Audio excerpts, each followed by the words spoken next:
I always feel like it's a little bit of insight into a player's mind when you see whether they choose to serve or receive at the start of match, especially when you have as big a serve as Berrettini.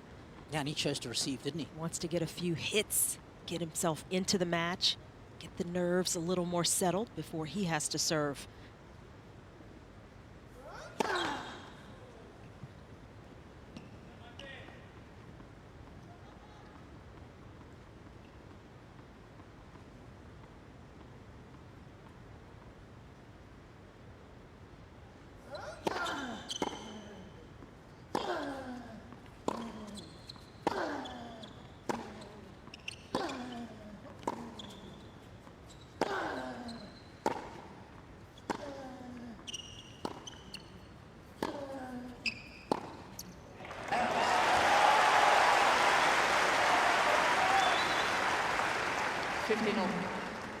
Well, it's going to be fascinating to see how that pattern of play unfolds. The forehand of Nadal to the backhand of Berrettini, and you get the feeling that he's going to give him a steady dart of backhands and then some.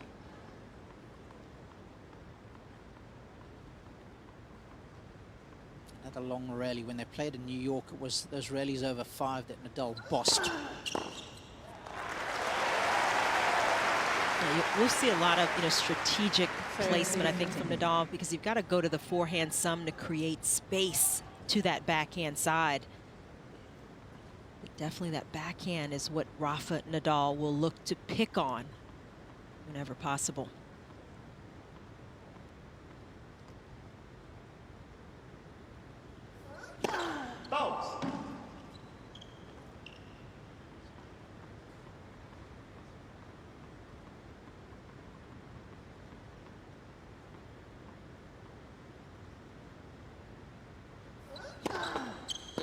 Second service.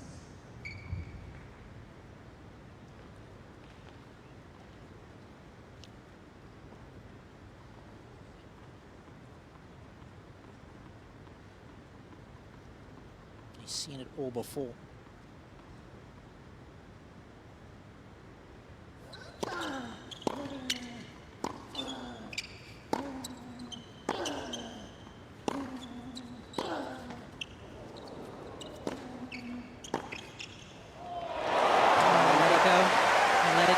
Was waiting for that forehand cross court. Just a little tentative from Berrettini. Whenever those balls are sort of in your strike zone at the net, if you're not sure, you've got to hit it. And it's so tricky coming in against Nadal because, he can take the backhand early and take time away from you. But of course, if you come into the forehand, even if he's deep in the court, you're having to deal with that vicious spin. And it's so tough to volley one of those.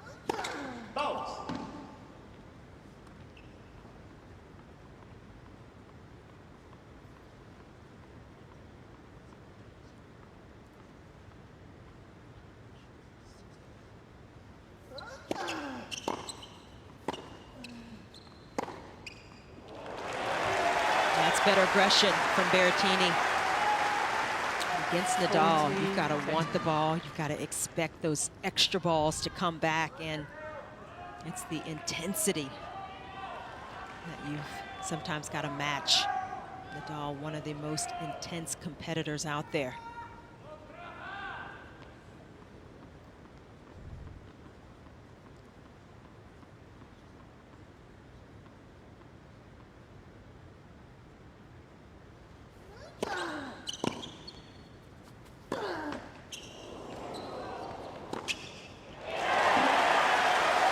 Couple of balls now in this game that have tipped the net from Rafa, clearly trying to focus on flattening out his shot maybe a little more.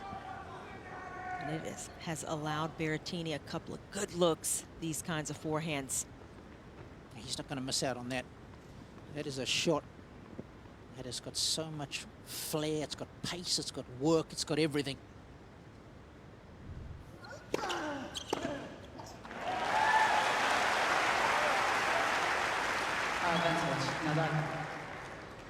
We talk so much about Nadal's ability to adjust in matches and change things up when he needs to. You feel like he plays one way, but there are nuances where Nadal is always, working the points. Yeah, and in the instance when he played Chapo in that 5th set, just putting balls back in play when he was struggling.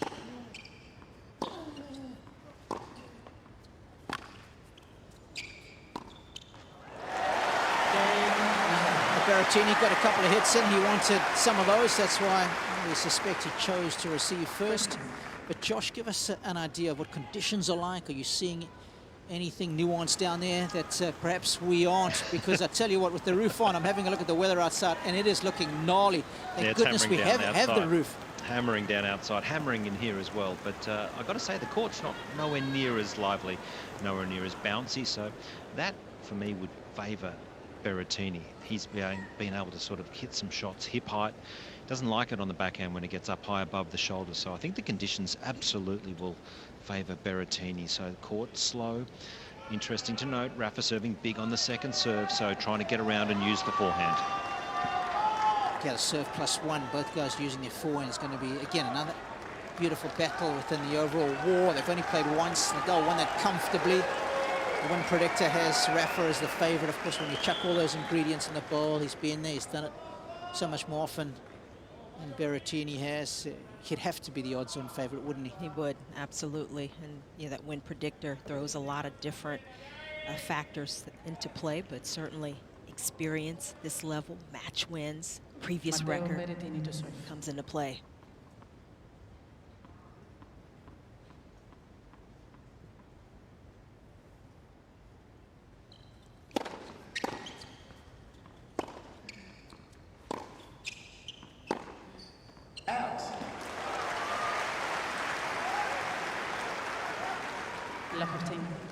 Nadal able to push Berrettini just a little further back behind the baseline on that forehand.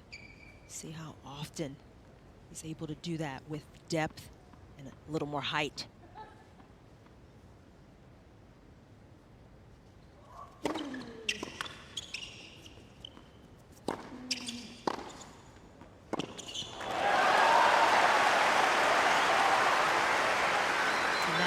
May be the one kind of unknown factor. That Berrettini forehand is huge. He loves to hit it inside out, but that inside out shot goes to the Nadal forehand with plenty of open court up the line. Too much for Berrettini to close off.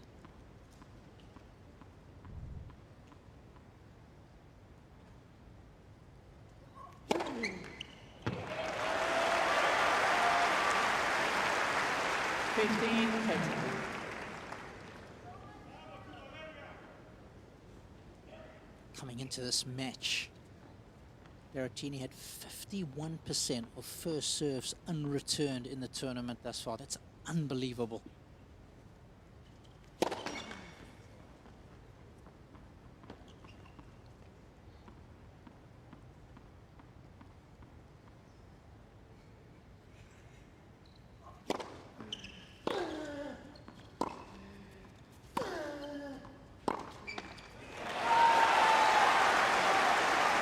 Nadal standing really far back on returns, as he usually does, but after the return, he pushes up closer to that baseline, able to get a more aggressive positioning in the court. Berrettini may be feeling it there, help create the miss.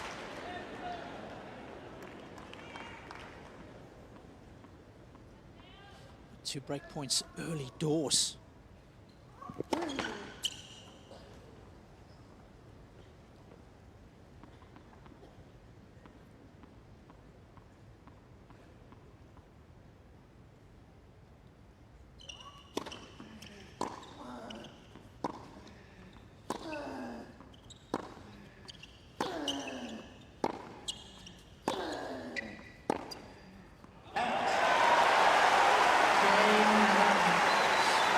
Such a simple formula, but it has been so good for so long.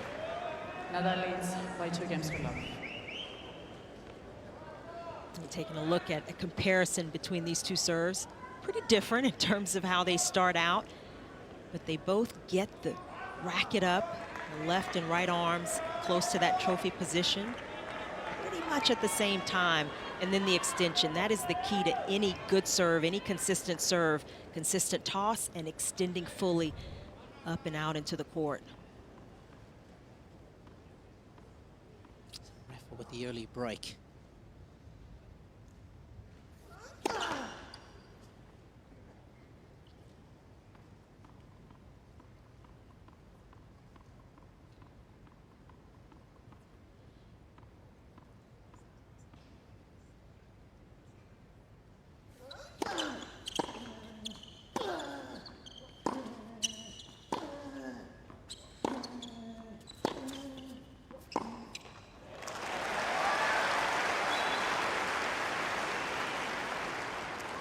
Love.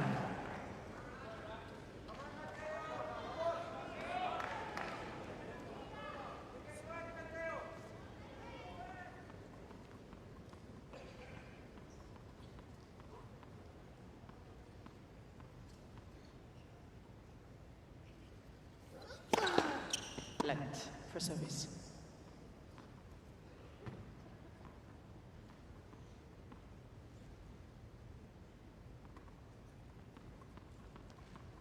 Carlos Costa, just chatting to Carlos Moya below him. Of course, a great player was Carlos, now his agent.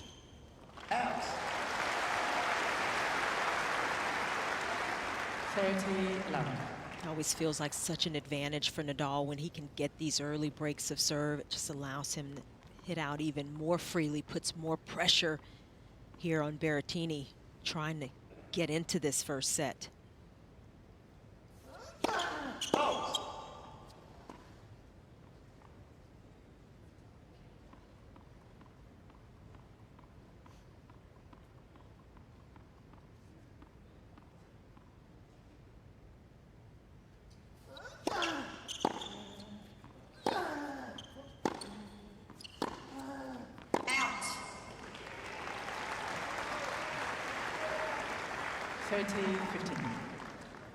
That time, Nadal pushing into the Berrettini forehand.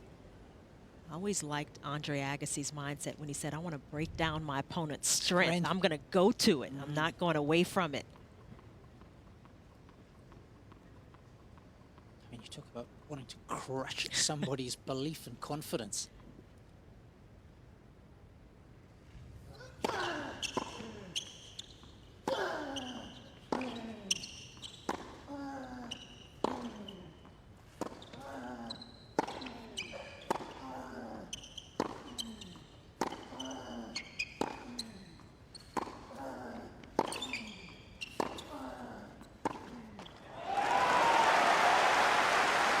Those are those longer rallies, Robbie, you were referencing. When they go longer than 5 shots, that favors Nadal considerably. He's got a couple of game points here.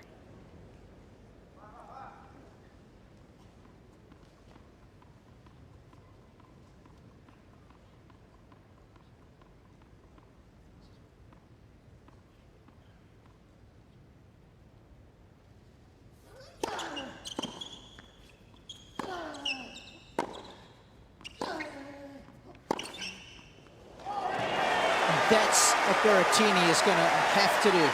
Keep the points nice and short and sharp.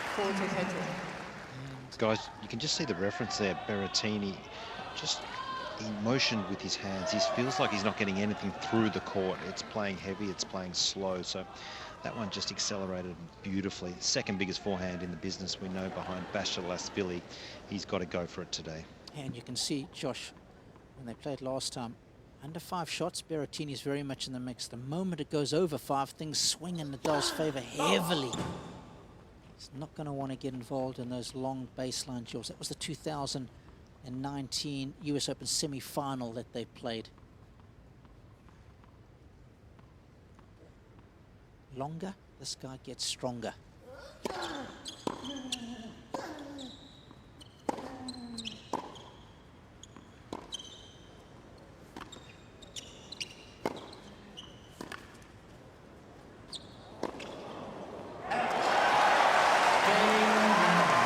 Again, another lengthy rally goes the way of the Spaniard, and he's off to a flyer in the first of the men's singles semi-finals. 3-love, he leads. You know, Robbie, I don't know how you felt, but I mean, I never had a big serve, but I always felt like when big servers elected to receive, that was always a sign that they were a bit nervous. They weren't quite ready, and you know, you could get something from that as their opponent. And interesting for me that Berrettini, I can understand it, but it seems like you want to project a little more confidence at the beginning of the match against Nadal as well.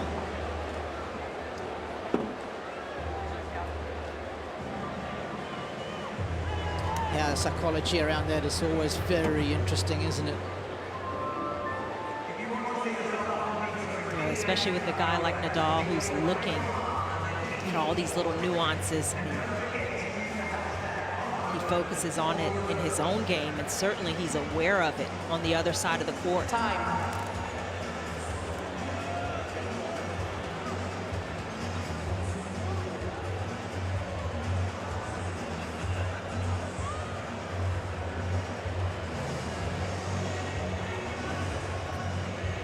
Eva Azdarakimur is the chair umpire for this one. Very experienced is Eva.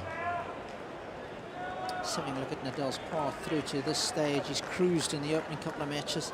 Giron, Hanfman, Ashanov must have set to double K. Had that epic tie-break in the opening set against Manarino. Thank you, ladies and gentlemen. The players are ready. And Denis Shapovalov took him the distance. Things looked a little ominous for the Spaniard early stages of the fifth, before he just steadied the ship and got across the finishing line. Berrettini needs to hold here early on already. It's never ideal when you're 3 games in and they become must-win games.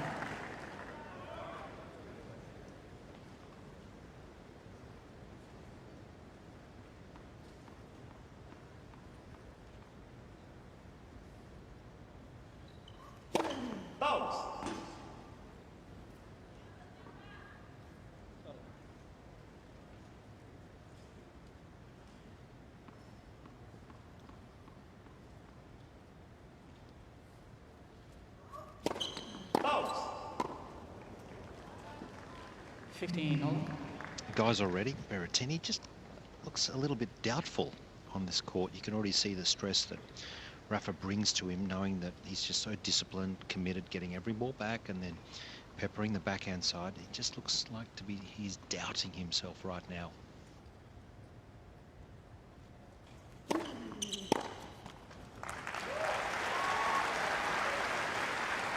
Berrettini is definitely, you know, playing really at a high. I mean, that last match against Monfils, where he just upped his level in the 5th set, that was impressive, and that's the type of mindset you kind of expected him to come with here at the start. Still's got, you know, plenty of time, but Nadal with the real advantage here. Berrettini's got to find a way to get in this. Second service. And I'll just allude to some of those doubts that Josh might be referring to.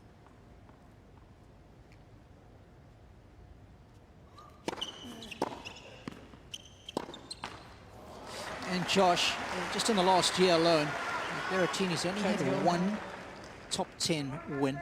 I mean, guys outside the top 10, he's dominated. He's 43-5, so he's almost like the gatekeeper of the top 10. But when it comes to playing his peers, it's a very different story, and he's trying to beat a top 10 player actually for the first time at a major. So you can understand why there are some doubts early on.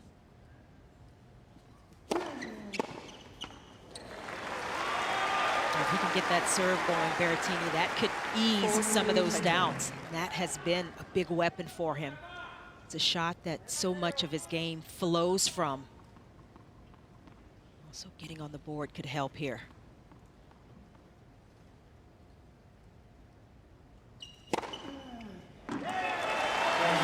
There we go. Meaningful digit alongside his name. And a bit of trivia for you, Josh. Who was the 1 top 10 win that he's had in the last 52 weeks? Now, there's an Austrian connection. You're married to one. Well, that's right. It's Dominic Thiem, I would have thought. Yes, you're right. There we go. So that was an easy one. You need to lift your game, Robbie. And that was an important hold there for Matteo Berrettini, just to feel like you're in the match. And he's anxious. He's talking to his box, you can see. But Rafa, he's been here. He's going to be tough to close out. I think if he can just, you know, get into this match here, Berrettini, and just ask some questions of Nadal.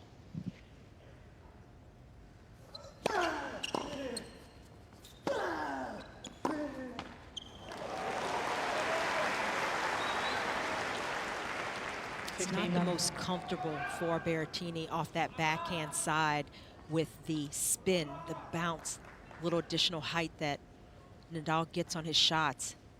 Berrettini's trying to hit down on that backhand, but doesn't quite have the fluidity on it.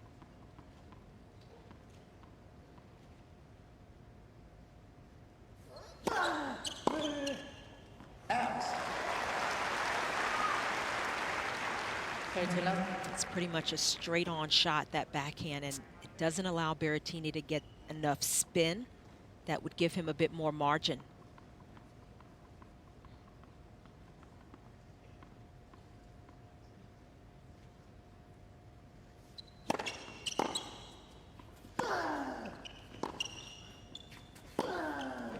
How's that for spreading the court? 40 love. And this is Nadal's bread and butter. His ability to run around and take forehands works so well with the legs. Impeccable timing and balance. Let for service.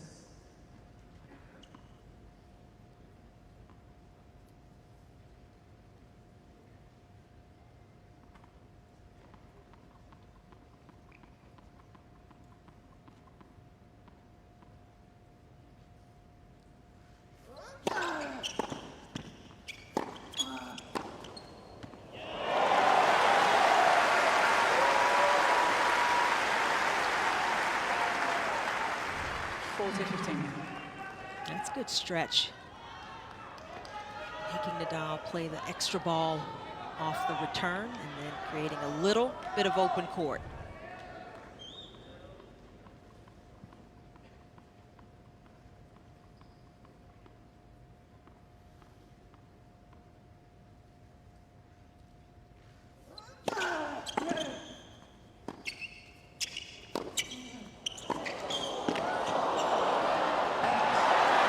Even when he does make one of his more meaningful returns and finds the Rafa backhand, it's still so tough to make it count.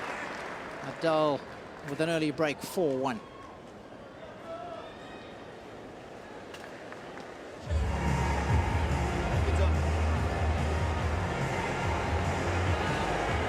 Nadal is by 4 games.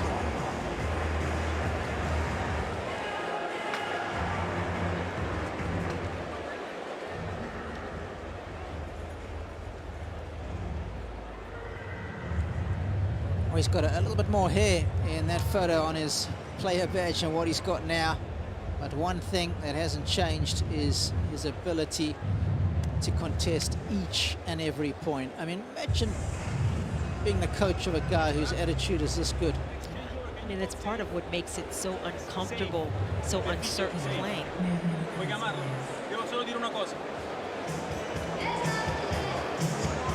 Berrettini having a few words with the chair.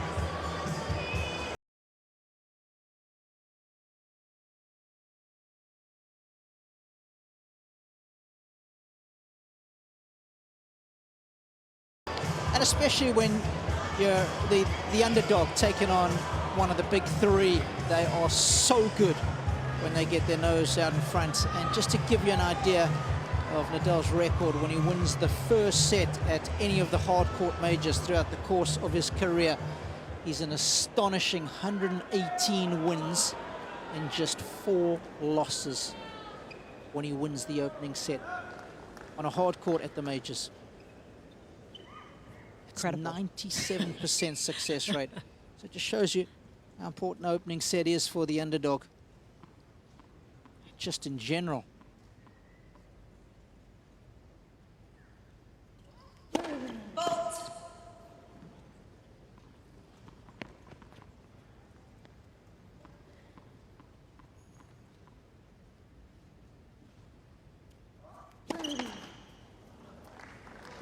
Love. And Robbie, I've got one for you. Yep. He was up 2 sets to love in a hard court at a Grand Slam. Who did Rafa lose to? You obviously mean twice, don't you? Not once.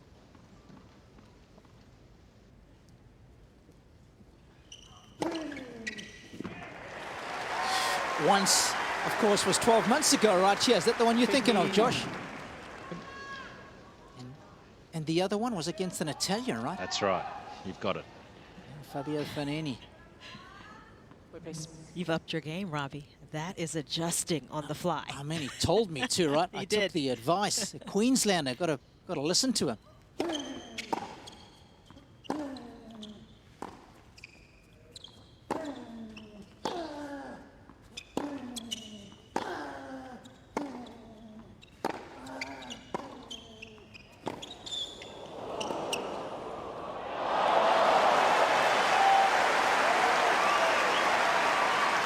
You've got to do to win an extended rally against Nadal.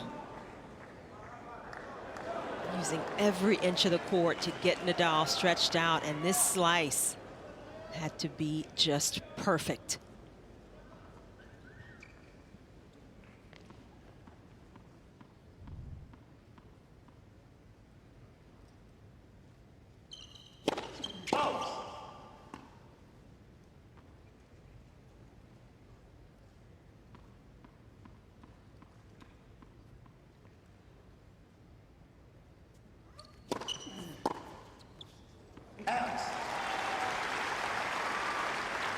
It's a good change up from Berrettini. That body serve just into Nadal's left hip where he can't swing out, swing away on the forehand.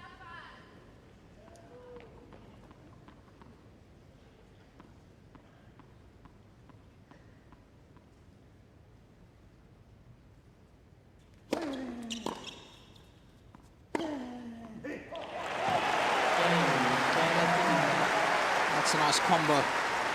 That's when he's playing his best tennis, when he can drop the hammer with a good first serve and complement it with a fizzed forehand. Now it's just where he's got to go to work. Got to make some inroads on the Rafa serve. In fact, when they last played at the US Open, he wasn't able to fashion a single break point. Uh-oh, this is not a good sign. This is one of the trainers that has been called to the courts for Berrettini, I think.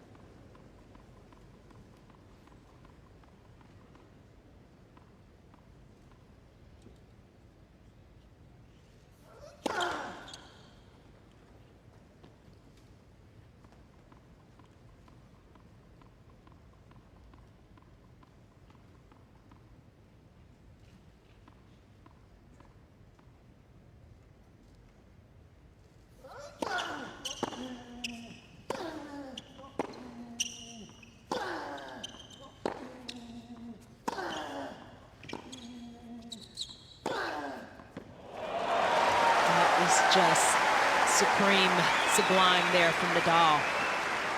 Just brute force, adding spin and pace to that forehand.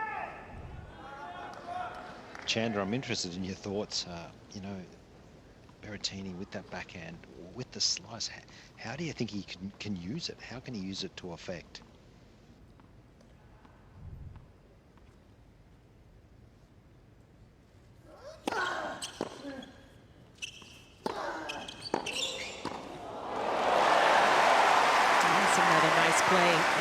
Nadal has been coming in a nice bit this tournament. But I think, Josh, that it's difficult because Berrettini isn't really as natural with the slice either.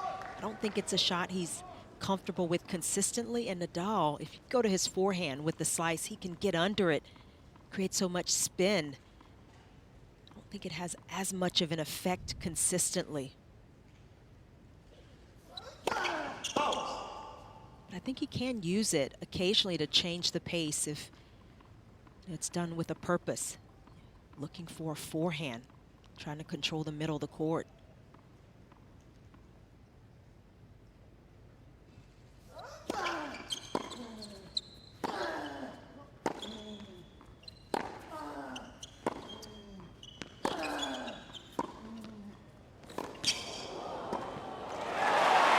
There you go, Chanda. That's more like it.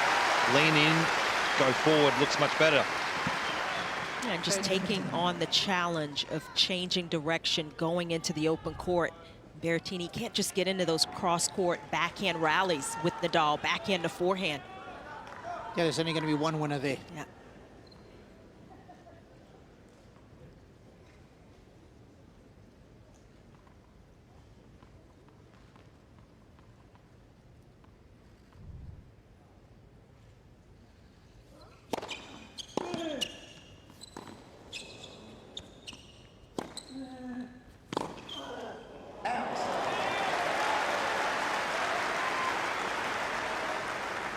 I mean, the attack of the return has got to be, first of all, to find Rafa's backhand, but even still, there's plenty of work to do thereafter.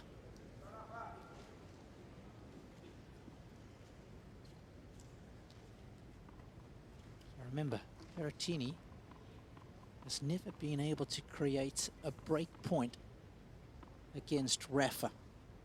Could this be the first one?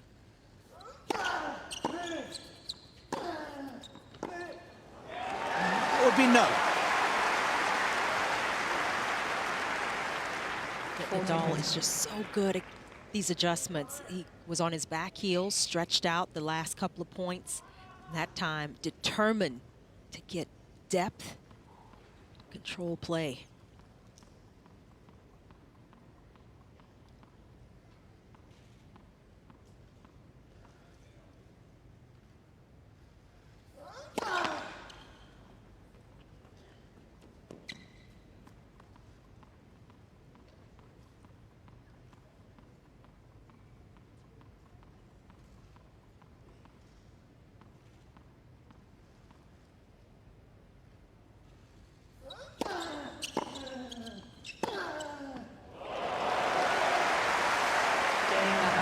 It's one of the great combos in all of sport.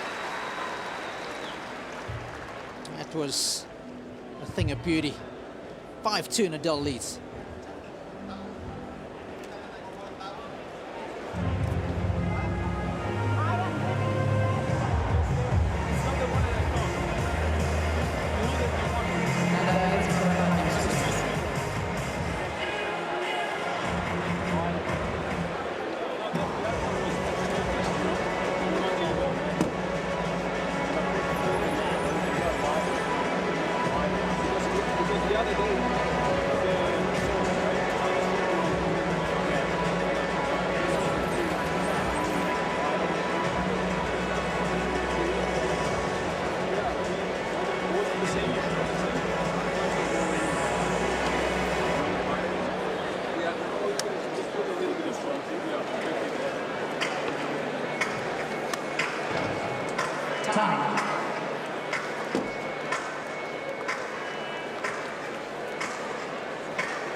On a change of ends, we had one of the ATP physios just having a chat to Berrettini. Could you make out what he was suggesting? Something perhaps he asked him if it was the same as the previous time, and I think he's taken away one of his bottles. I don't know if it's salts or more electrolytes that he needs added to his drink. Yeah, it was tough to tell exactly what they were talking about, but mentioned something about a couple of days ago, and so maybe it's something he started feeling. Hard to tell. New balls, trying to salvage the set, 2-5.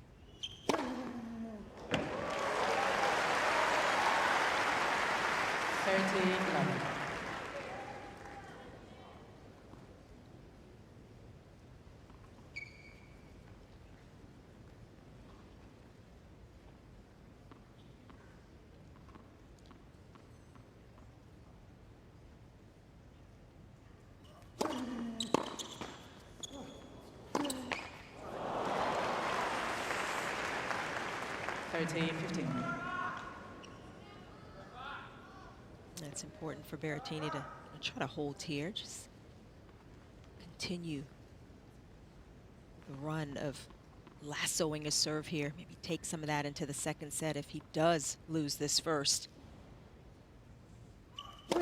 Bounce.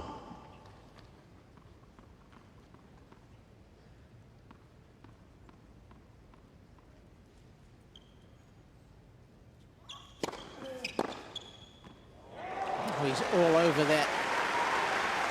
Let's try to jam him up. How well has Nadal done there to create the space? They're really picking that serve up early. Did get jammed in the last return game, but that time making the adjustment, getting around that shot quickly.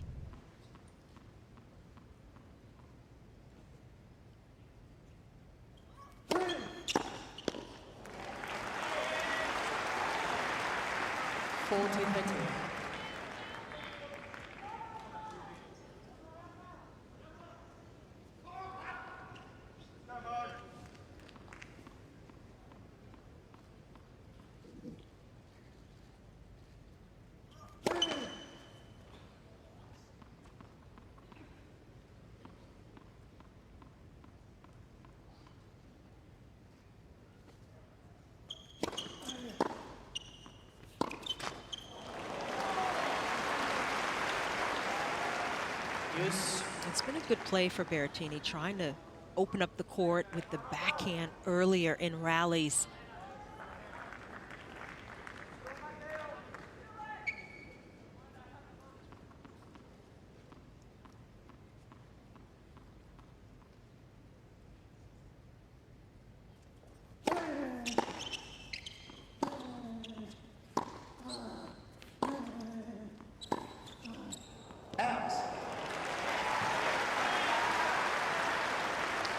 Advantage, Berrettini.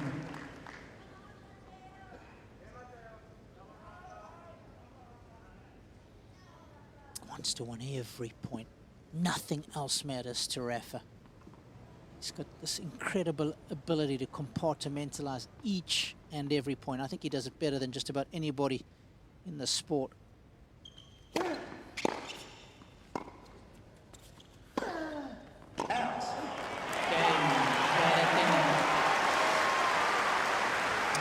Berrettini's coach, Vincenzo Santapadre. Nadal leads by 5 games to 3. He's happy that his charge has been able to hold there and force Nadal to step up to the line. On one more occasion.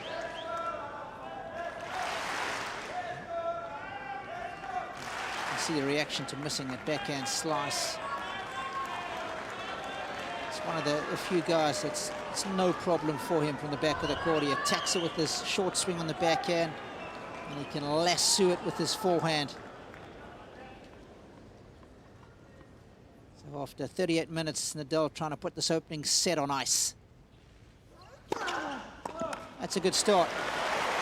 That's the old Rafa special when serving for the set. 15 love. Josh, it's amazing how he just trusts his ability and his natural patterns of play.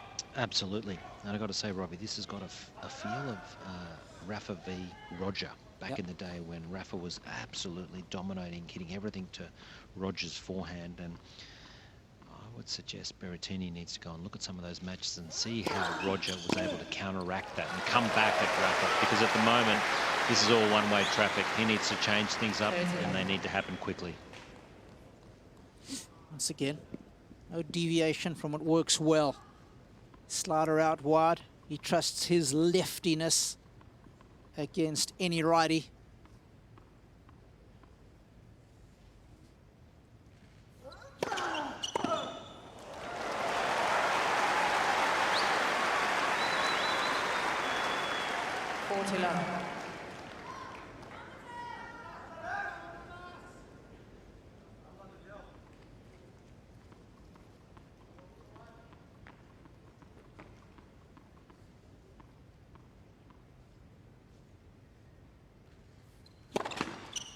Bounce.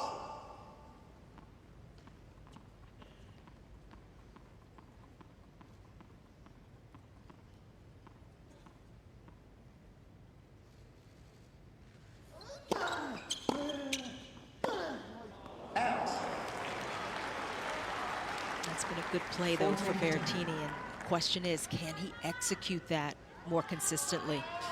Yeah, it's so difficult for him, isn't it? It's not like he's got a Djokovic backhand. He's one of the few players that can happily trade blows cross-court with Nadal's forehand and break it down. That's why he's had so much success against Nadal on the hard courts. 9 straight wins, 19 straight sets.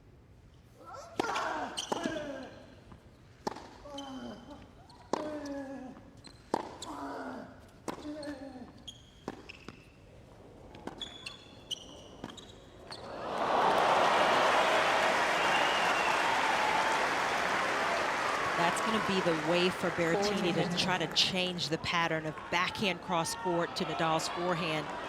Willingness to go up the line with the backhand. Beating the slice. So 2 set points have come and gone for Nadal.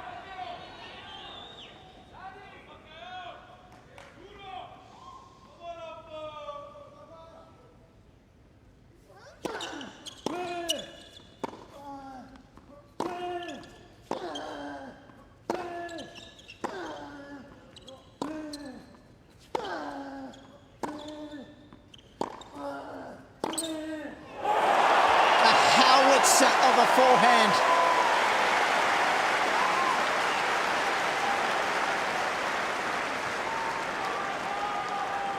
Use. This was a blitzed forehand.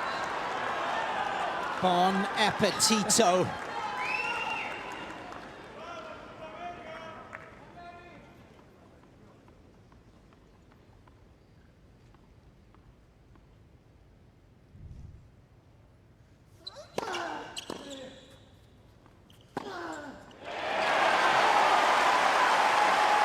Berrettini knew as soon as the return came off his racket that it was too short. Trying to block it a little deeper into the court, but Nadal feasting on that one. That's where the best players are so good, aren't they? You drop anything short to them, they just make you pay. They make you pay better than the lower ranked players.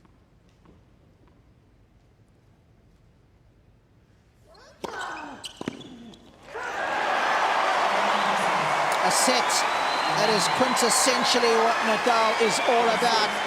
Rock solid from start to finish. And he captures the opener in 43 minutes, 6 games to 3.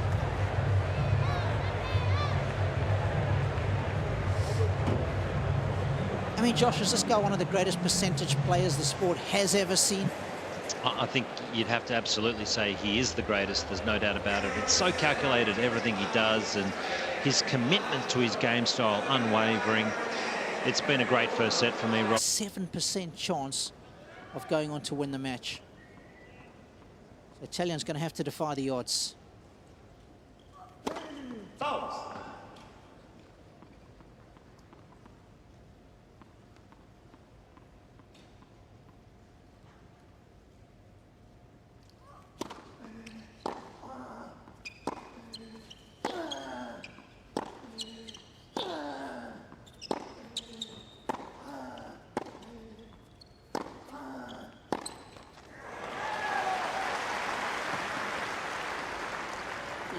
Josh, I just want to ask you something. You said Berrettini has to do something different. What about the argument that, okay, look, he got broken early, but thereafter, once he had settled into the match, it was honours even, right?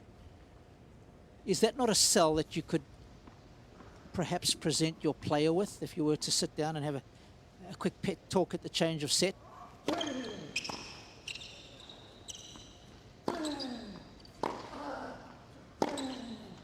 It is, Robbie, but the fact that he didn't get a break point, and we know he's never had one ever against Rafa, just shows to me that maybe the tactics need adjusting. I think maybe when Rafa misses a first serve, just move around and just try and hit a couple of forehands. We know Rafa's going to serve to the backhand 95% of the time, so look to use a few more forehands. You know, he might have to say, I'm going to come in. Yes, he's not the world's greatest volleyer, but he's got to come up with something different. And Robbie, in the last 4 sets he's played not to have produced a break point. That tells me the tactics are not right. Like it.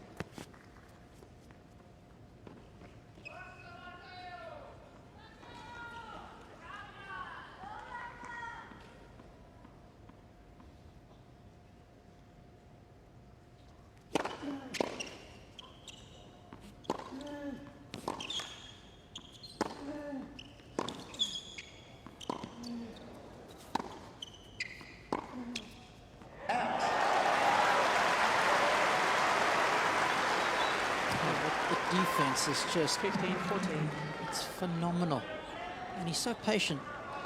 You know, even though the penultimate forehand there was pretty comfortable, he wasn't quite set with the feet, Chandler. So that's where that discipline kicks in. Okay, I'm just going to go back to the backhand again and wait till I'm absolutely set. And he didn't need to be, because it brought the unforced error. Wonderful mental discipline.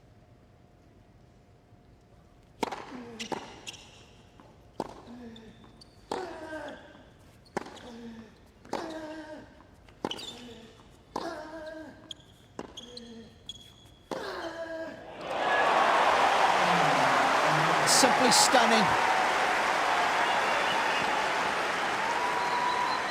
That's right out of the blueprint.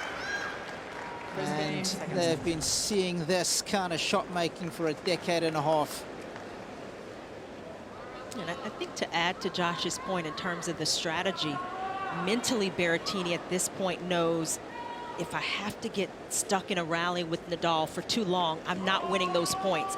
He can't have that kind of confidence in his abilities from the ground. He knows he can serve big. That's not the problem. And that will get him some service games. But down the stretch, when you've got to play a couple of points at a high level, that's where Berrettini's going to come up short. And it's in those pressure moments that he's struggling here. I think Another early break. You're spot on, Chanda. I mean, if you have a close look here at Berrettini, he looks a beaten man. And that's one of his great strengths of the Italian. He is a great competitor, Matteo Berrettini. He's questioning his box. He's looking dejected. He's got to just try and find something, and it's got to be very quick.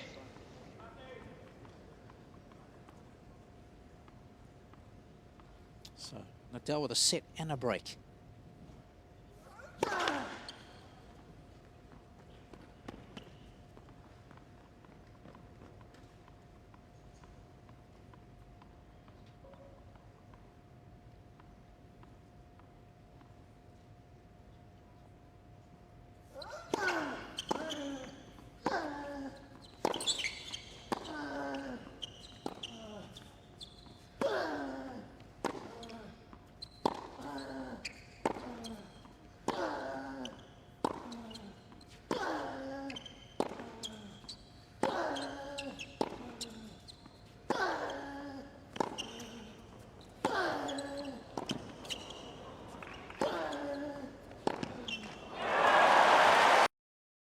Tsunami-size wave of attack. I mean, you've just got to watch Nadal work and appreciate it. That was a phenomenal point, and those numbers, even the under 5 points, under 5 shot rallies, it's shifting slightly into Nadal's favor, but certainly those longer rallies, that is all Nadal. Yeah, he is bossing in all categories at the moment.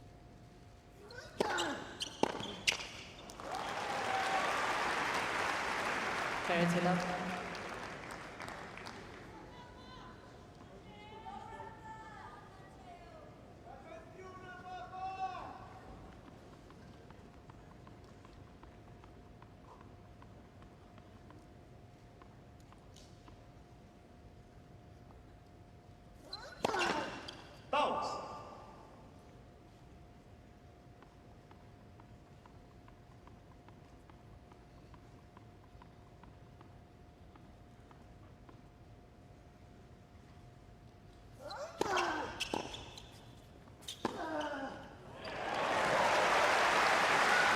I mean, Josh, give us an idea of what that forehand is like when you're seeing the shape of it courtside. Well, I'm sitting here with a couple of world-class people in Darren Cahill, the great coach, and also my wife, Barbara, who was top 10, and everyone just down here is just shaking their head at what we're seeing from Rafa. It's just simply stunning. It's not only with the spin, but the pace, the placement, the repetition. He's just ticking absolutely every box right now. Yeah, it's got to be even more difficult for Berrettini, knowing that the way he wants to play is taking forehands from as many places in the court as he can. But that is also the way Nadal plays, and he has done it better for a much longer time at a higher level over the course of his career. How do you feel like you can go toe-to-toe?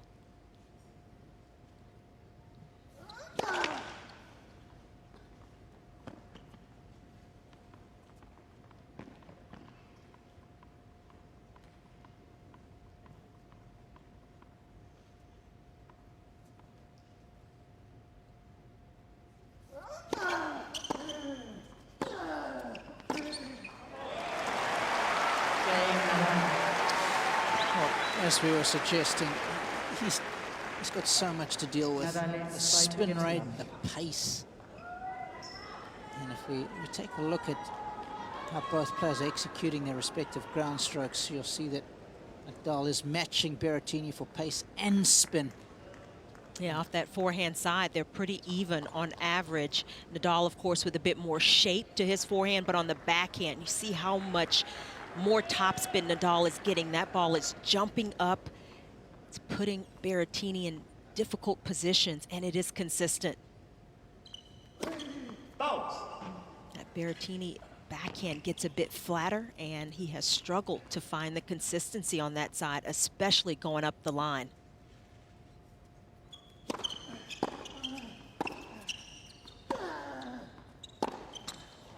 Yeah, twice as many unforced errors off of his backhand side versus the forehand chander.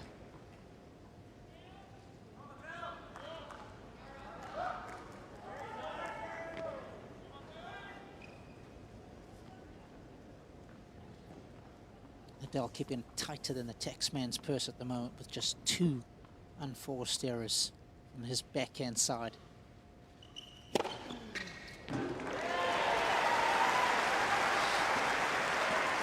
And it's interesting when you have a look at Rafa's forehand and backhand. The forehand, he tends to just go with the repetition and break down a righty's backhand, but he moves the ball around the court so well with his backhand. He never lets you settle, changing direction often with it.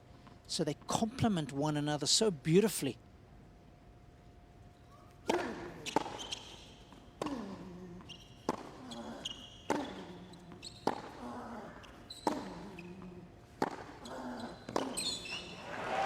I also think it's a bit underrated how much angle Nadal can get on some of his basic shots, especially off the forehand side where he kind of curls around the left side of the ball. And so his basic topspin forehand hit pretty hard, but he can also get it to swing off court. So you've got a lot to contend with from the ground.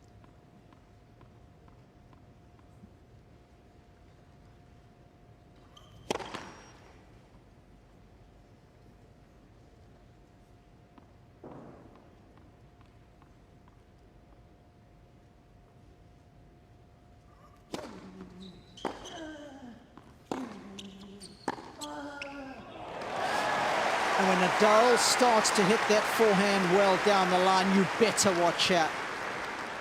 You better watch out. For me, that's always a barometer of his confidence. Yeah, he is swinging freely, and he's mastered the cross-court forehand. Now he says, let me change direction, show another level.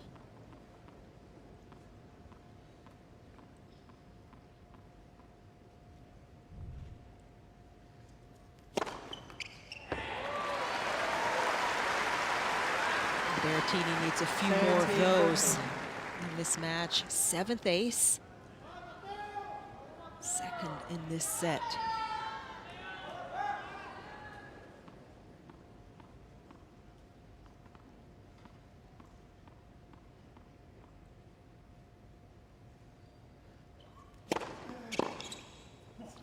Oh, he picked the serve.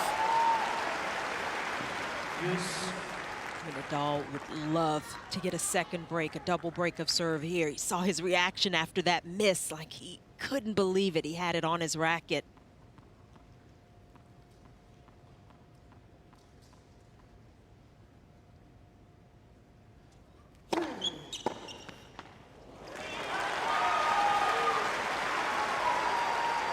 Advantage, Berrettini.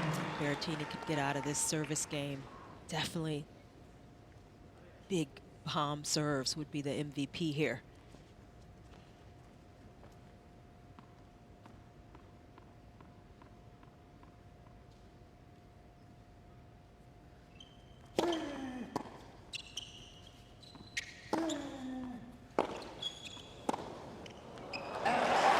Just pushed it. Saw Nadal breaking to close off the open court and just slowed up with racket head.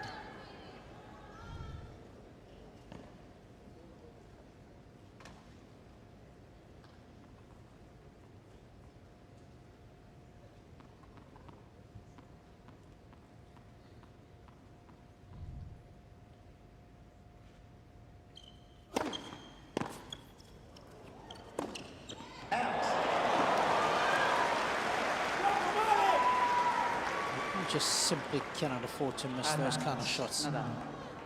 Not against Rafa when you're set and a breakdown already. Yeah, even if Nadal gets to it, you gotta force him to hit a shot from that position.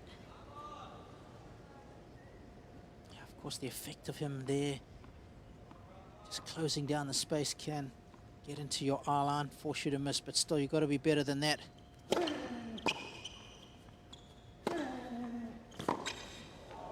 Ooh.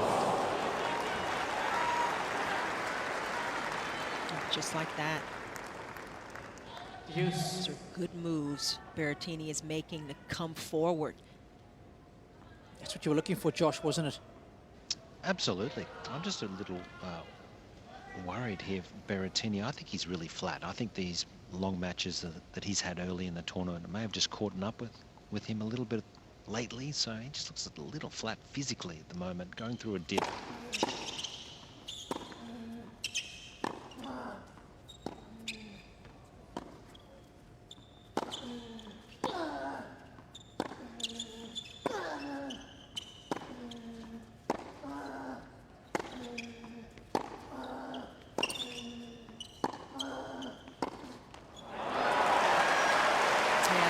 Forehand, Josh, Berrettini kind of got to the ball, but didn't really get behind it. That takes more work with the legs and the feet, and right now doesn't quite have that level.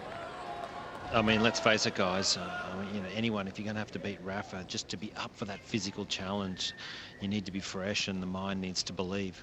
Not so sure it's right there at the moment for the Italian stallion. Break point number 4.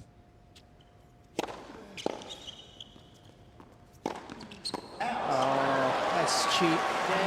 But again, you've got to give this guy so much credit for just putting the ball back in play, asking the question. And on the hour mark, Nadal leads by a set and a double break.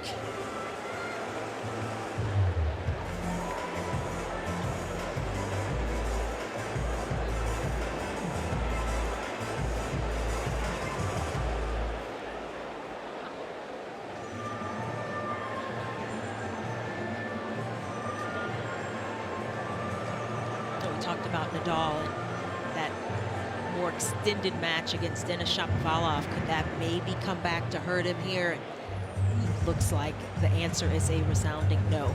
He looks good, he looks fresh. He's quick with the feet and the legs. Yeah, remember these guys have had 2 days off. They played Take your their seats quarterfinal quickly, matches please. before Thank you, ladies and gentlemen. the other guys did. Time. And of course, when you're Nadal's age, 35 years young, you need every day you can get.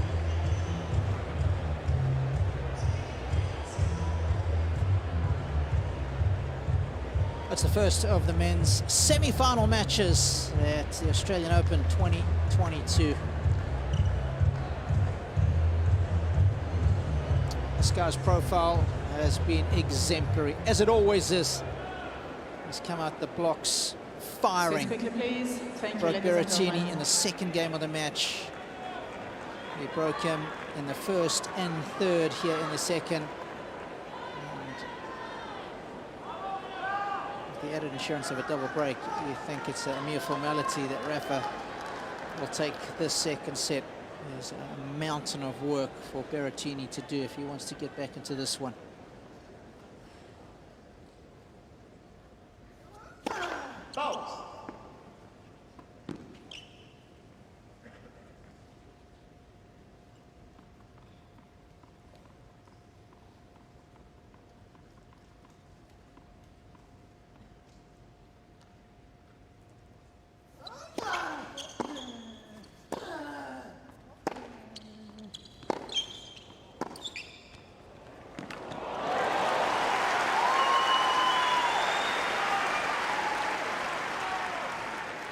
Nadal up a set and a double break, and he's making every effort to get to every shot.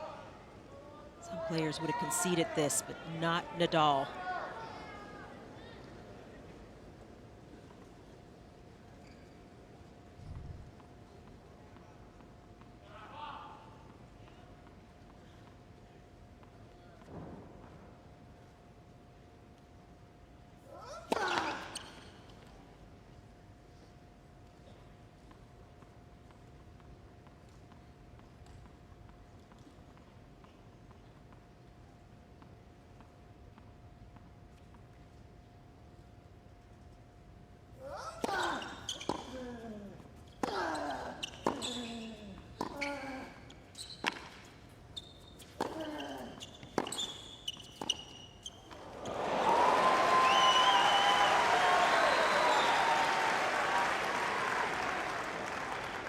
Love 30. The second set may feel like it's out of reach, but it's still important for Berrettini to try to create some inroads.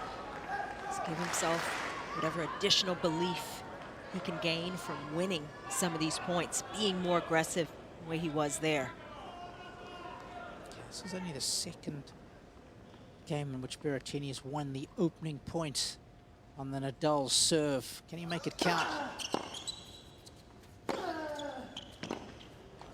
Doubling his tally at love 30, but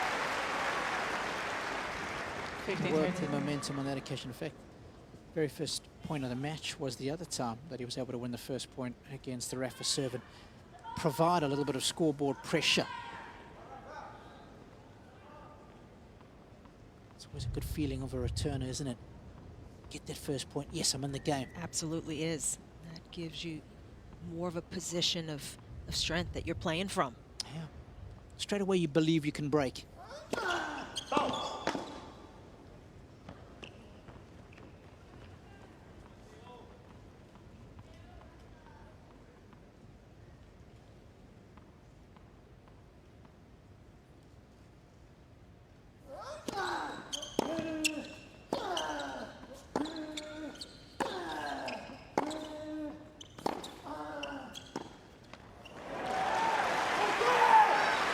Frustration. I mean, it would still be a major accomplishment for Berrettini to generate his first break point against Nadal, and just can't quite manage it yet.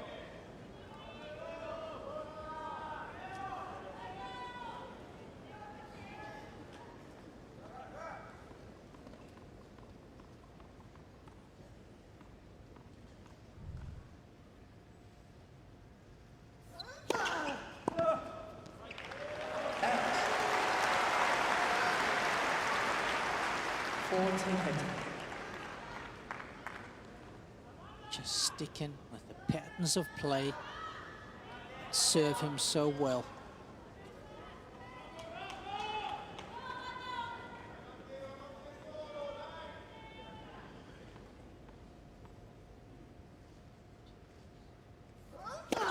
Let for service.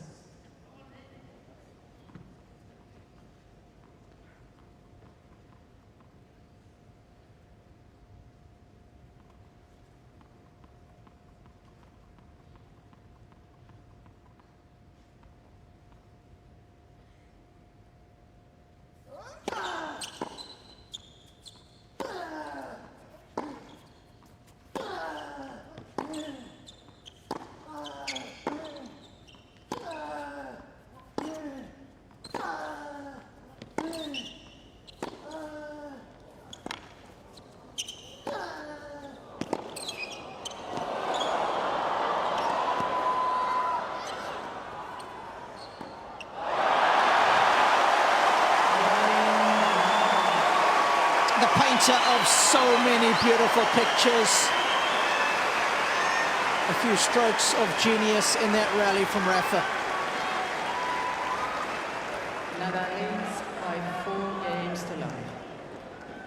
Josh, I can see you thinking out loud down there. You're just shaking your head, and I can understand why. That was a knockout punch right there. Berrettini nearly down and out. He's down for the count. There's no doubt about it.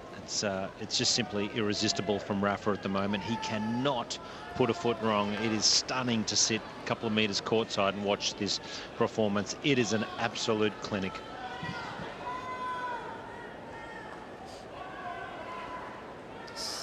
Sending his fans into a frenzy.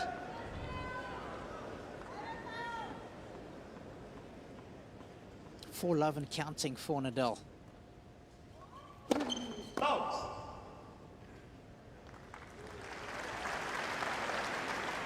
nicely taken there, still a bit on.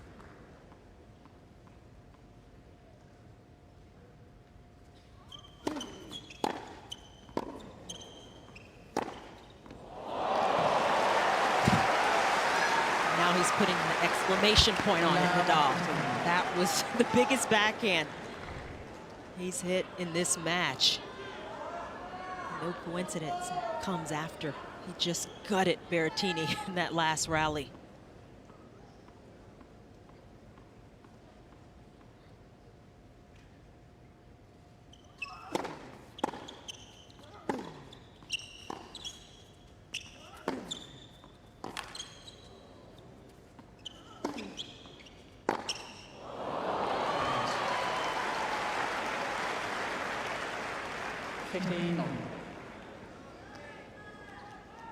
It definitely affects you as a player when, even when you're winning points, they are so difficult to get, and you feel a little bit lucky. Yeah, I mean, that point was a perfect example, right? Berrettini's had to almost 3 winners to win it. 3 winners against any other mere mortal. 30-15. So much mental work that Berrettini is having to do in this match. That doesn't even address the physical aspect of it.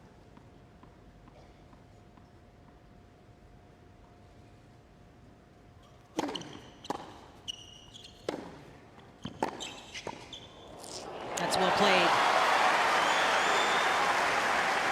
Nice gliding move into the net, got the split step. 40-15. Put himself in good position, well in front of the service line.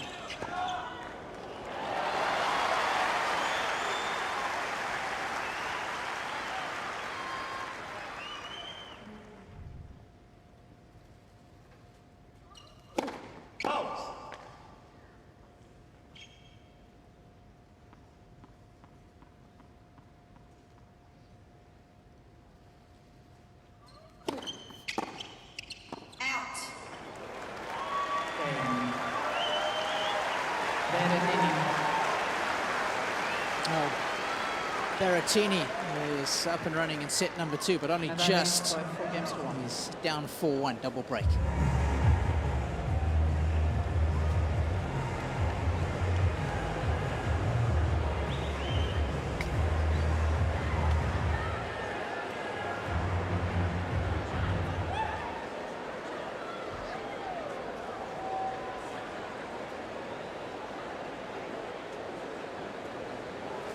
So Berrettini now has got a little bit of life here in this second set, and maybe too little too late to try to take the set, but just wonder how much juice will that give him going into a third set. Can he raise his level? Can he play more aggressively, more consistently, the way he's done on a few of those points where he's gotten into the net? Time.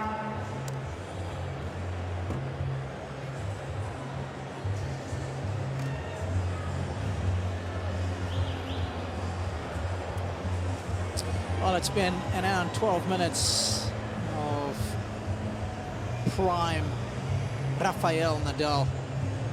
He has been utterly dominant from the back of the court. Yet to concede a break point against Matteo. And it just puts into perspective how good Djokovic is when you think about the matchup between him and Nadal. The last 9 meetings on a hard court, Nadal hasn't won a set. He's lost all 9. He's lost 19 sets in a row. Yet you see Nadal play like this, and you think, how is it even possible that you can break this guy down or win sets against him? But such is the disparity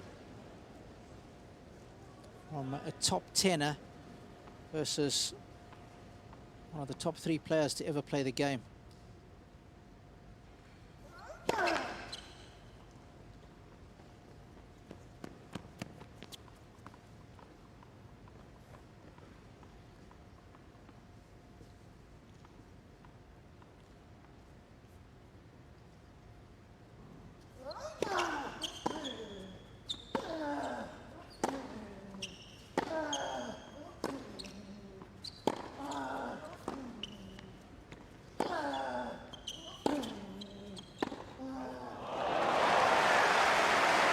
So much is about matchups, and the other part of this is the Berrettini game. The backhand is a real weakness, especially compared to the forehand, which is so good.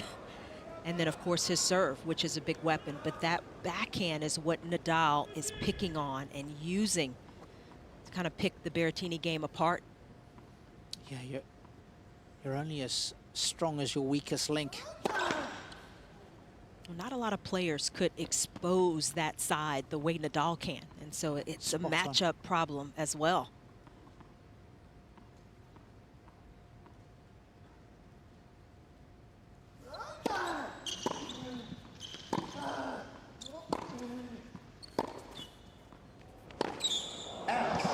Well, guys, when you look at Rafa's record against, Berrettini's record against lefties, he's actually got a 12-4 win record. But when you have a deeper look at it, he's lost to some very good players. Obviously, he's lost to Rafa, but he's lost to Shapovalov. So the lefties that have got a really good swinging serve, a hook forehand like Rafa has, that just makes life almost impossible for Berrettini.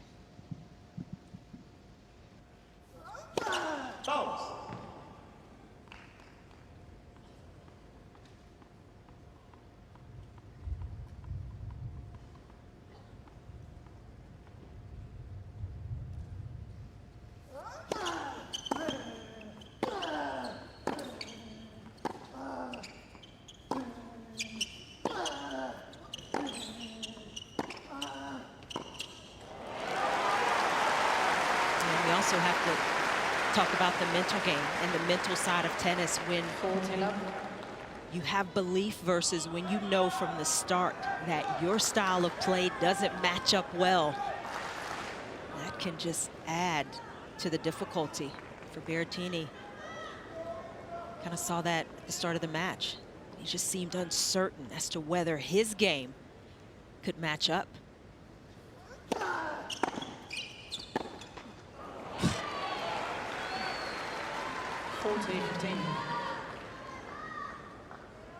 I do think, Josh, your point about the physical condition of Berrettini certainly comes into play. I mean, we don't know for certain how kind of depleted he is, but there's some shots where he would normally be working to take forehands, and he's not doing it as often today.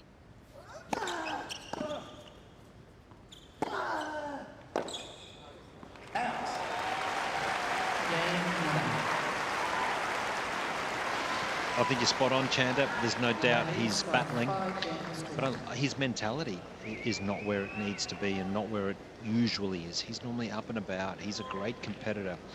He has an uncanny ability to hang in matches, long matches, and find a way, like in those previous 5-setters. So he's more than capable of doing it, but I think the mind is not willing, and hard to blame him. Hard to think as a player you could go out there and match Nadal's physicality over 5 sets. That's why Rafa is the king.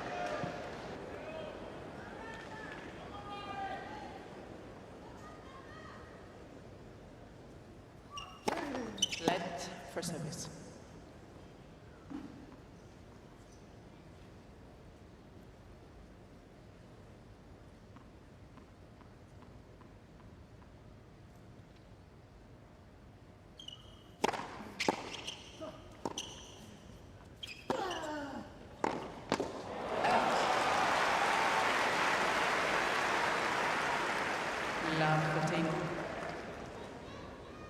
Just made some impressive returns off a body serve.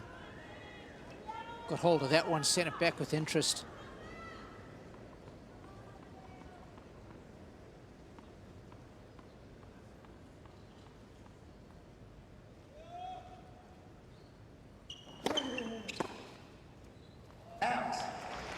I actually think it's important to note Rafa's return stance. He's really gone forward on a lot of these return games. Normally he likes to stand deep, but the fact that he's moving forward tells me he is supremely confident. He's done his homework and he's really got a good read on Berrettini's patterns out here.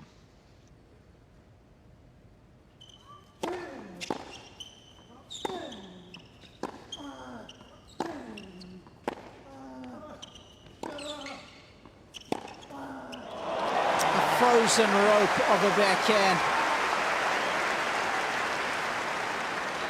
15-13. Frozen rope. Just straight and true.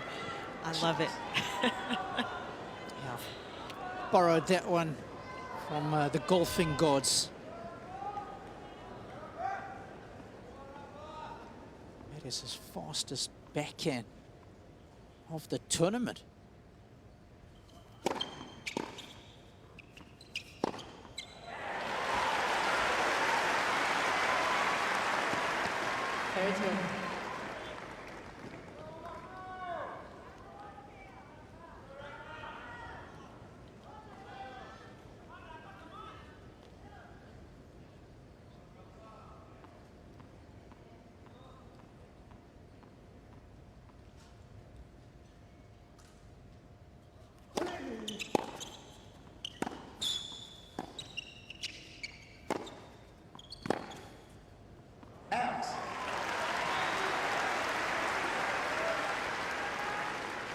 That return position of Nadal continues to put pressure on Berrettini. He is battling to hold on to every service game.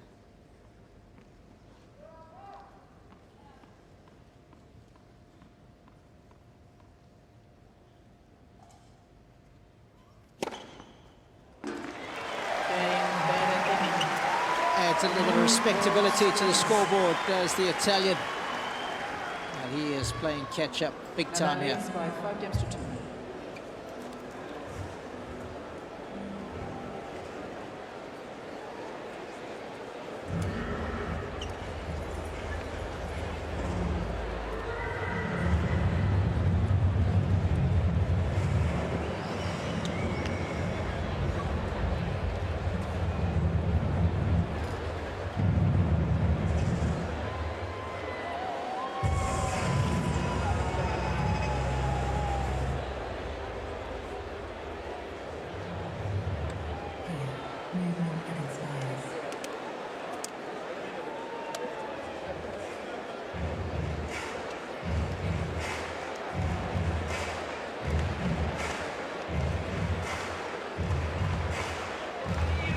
Take your seats quickly, please. Thank you.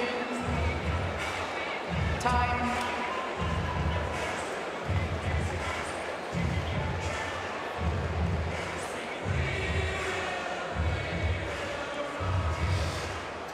Well, there's been some great Italian men players over the years, the likes of Nicola Pietrangeli and Adriano Panatta, who won the French Open back in 1976.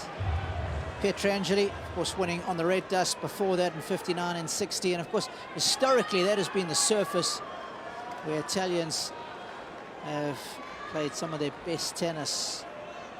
Berrettini is cut from a different cloth, but he's having a tough time of things today against Rafael Nadal, who is serving for a 2-sets-to-love lead.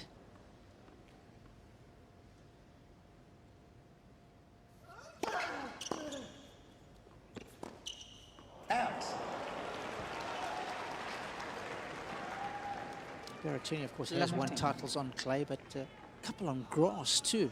Finals of Wimbledon thrown in there. Generally on grass, whenever you saw an Italian next to in that section of the draw, you're pumping your fist secretly, aren't you, Chandler? You're laughing at me. He's changing the game. Yeah. Changing the expectations.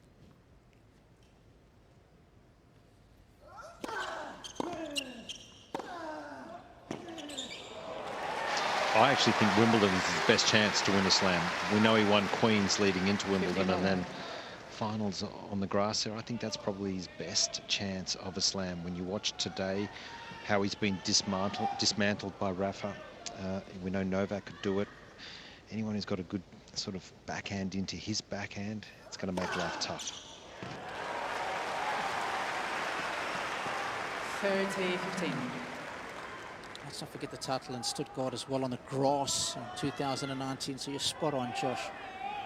Lots of short points. That's when he excels. Lots of freebies on the serve.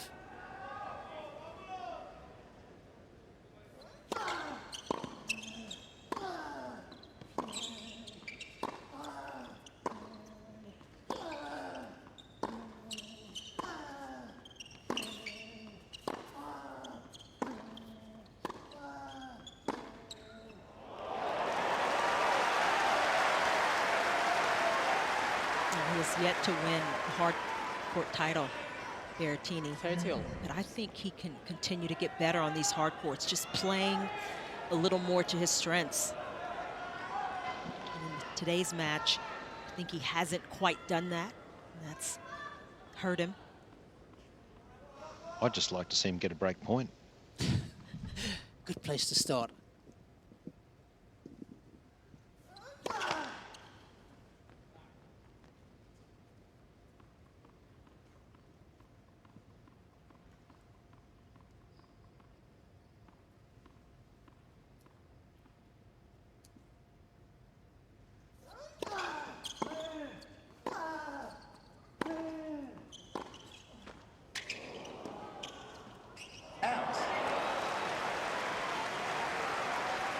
I mean, I actually think for Berrettini, he can come in more on these courts. And, you know, sometimes on a hard court, you think, okay, I've got to get into the rally, have the perfect approach. It's not always the case. Oh, good point. He simply cannot miss approaches like that. Gotta make Nadal play. Set point, Rafa. Bounce.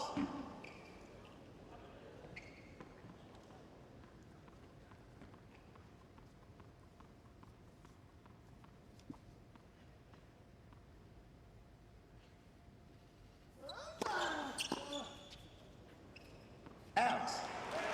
Game and second set. Nadal. Well, he has given Berrettini no breathing room whatsoever, and Rafa edges ever closer to another Australian Open final. He's got a 2-sets-to-love lead.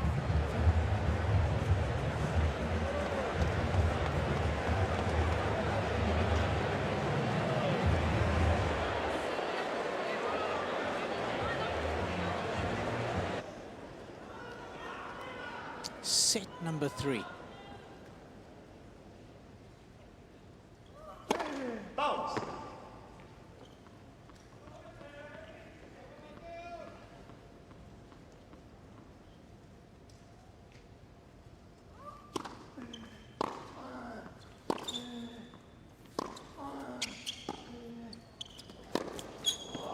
Electrifying forehand. I mean, he's straight out of the gates, isn't he? I mean, it's just oohs and ahs when you see Rafa make these kinds of shots over the low part of the net, just hooking under that ball.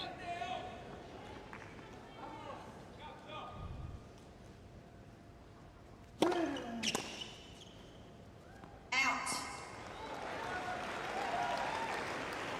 I think I said the low part of the net. 15 all. I did. I meant the high part. But those forehands are just things of beauty. It doesn't matter which part of the net, Jack. This is just stunning. He just takes it out of play, doesn't he? Such as a spin control that he has. Was that a string that we heard snap there, or was he just forgotten to change rackets? Yeah, just caught it on the frame, and that can happen where there's 4 knots where the rackets are restrung. So Does he get a refund on that, Josh? the players don't have to pay for their restrings here. That's how good it is.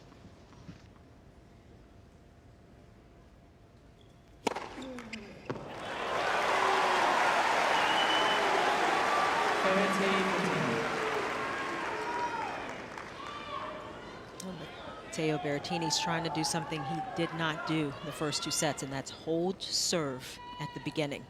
That was the fastest serve of the match there, Chandler, at 217. And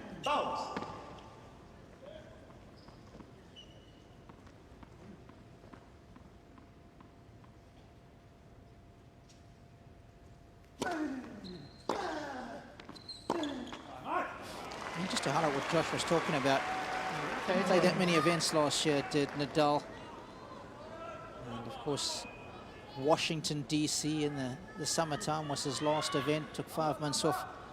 And it was foot treatment. He didn't have surgery. His team was quite specific about that. But needed to rest up a lot, rehab. And he said up until about a month before coming to Australia, he wasn't even sure if he was going to be playing. Yeah, didn't have the preparation he normally would have liked to have, Nadal. Got sick as well during December. Yeah, caught COVID at the Abu Dhabi XO event.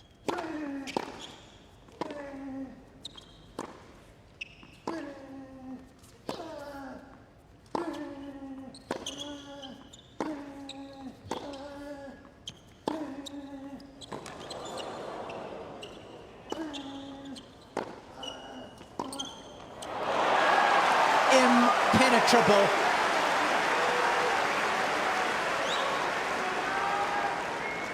Use. Just not enough juice behind those last couple of forehands either from Berrettini. Nadal just wearing him down.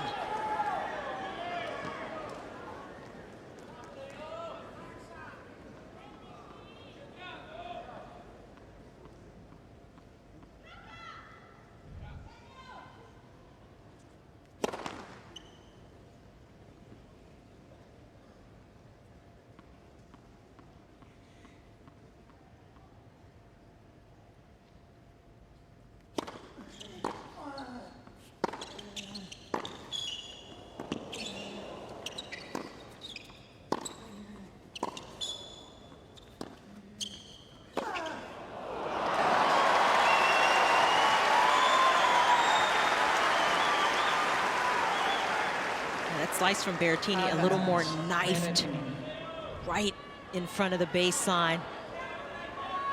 Took a long time to come down. It allowed Berrettini to get in closer, put that additional pressure on Nadal.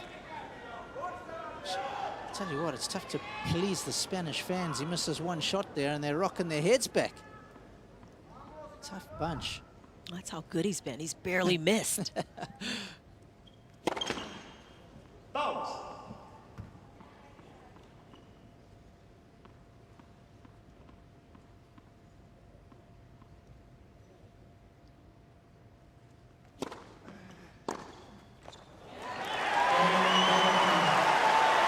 Well, this time Berrettini does indeed hold his first service game of a set. That'll feel good. The comeback has begun. Maybe Berrettini feels now like this is a reset, a restart. Put the first 2 sets behind him and just try to go to work. Make this 3rd set a battle.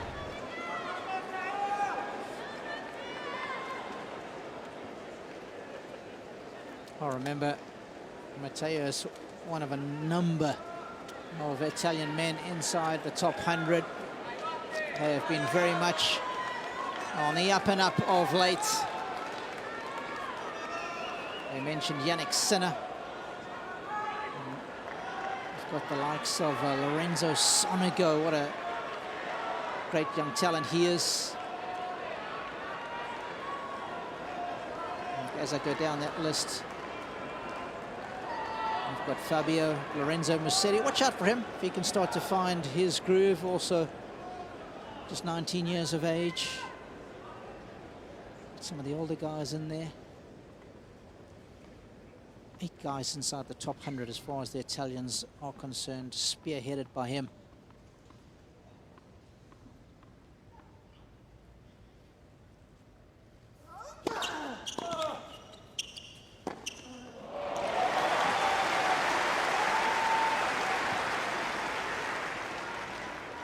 15 love.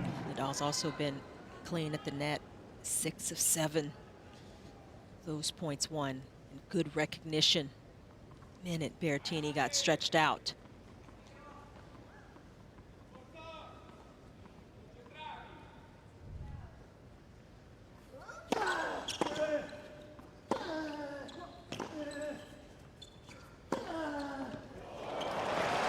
Beautiful beyond compare. Beautiful. 30 love. Beauty of the brutality of this guy.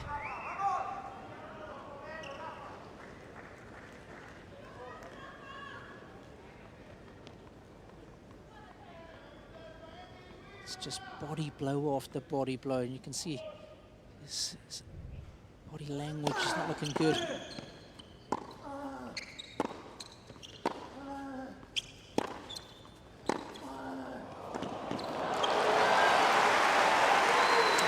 Unfortunate things for Berrettini, as well as maybe he can't fully appreciate the beauty of how Nadal is playing, because he's trying to find a way into this contest. But it's hard not to stare at some of these shots.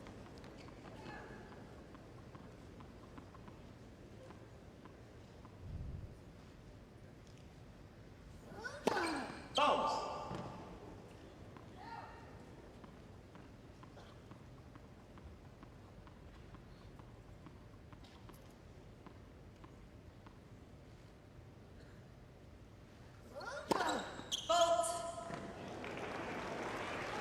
40-15.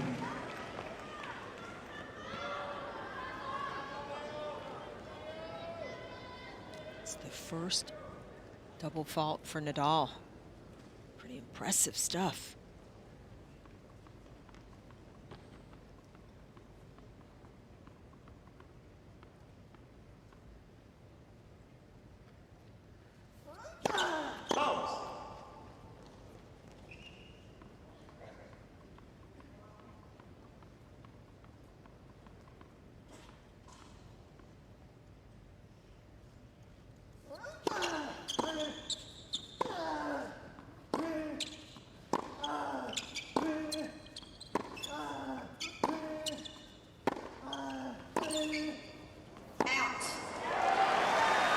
Cain, Nadal.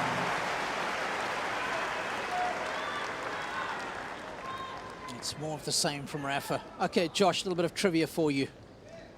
You've been testing me. Nadal has won 5 of his 6 semi-finals here at the AO. I want to know who that one loss was against at this stage. It was early on in his career, I'll give you that much. In fact, it was the first semi-final he made here back in 2008. All right, I'll just think about that. Just give me a couple of points, and I won't go to Google. Expect that from you. Bounce.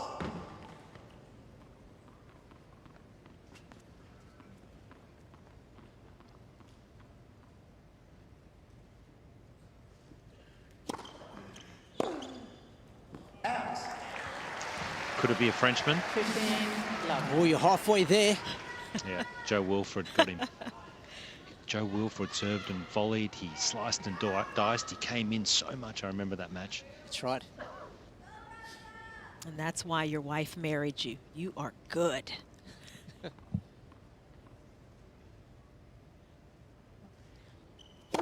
Bounce. Yeah, 6-2, 6-3, 6-2 that day in favor of the Frenchman.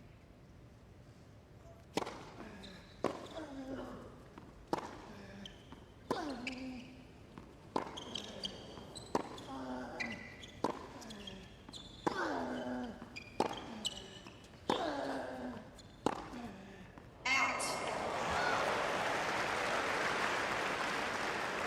15 over.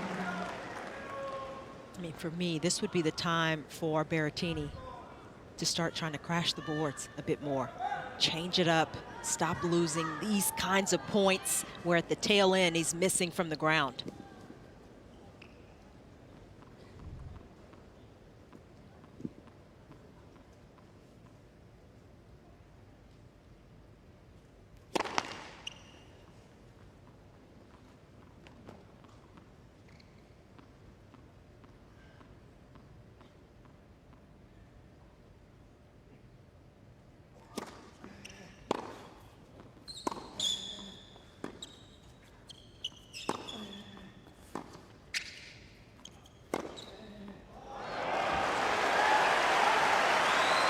That's how good it's got to be.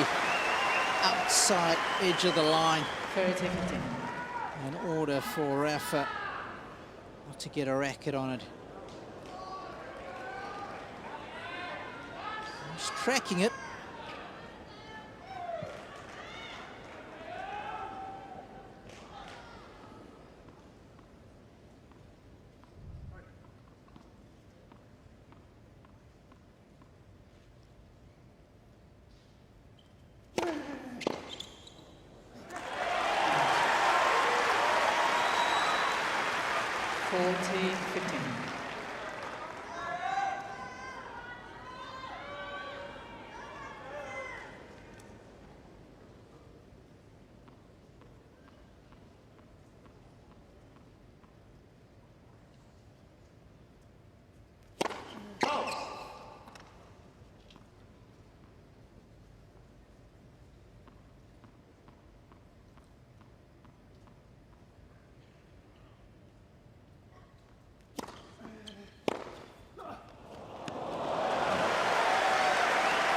Bruising angles and egos with his ground strokes this afternoon. 14-15.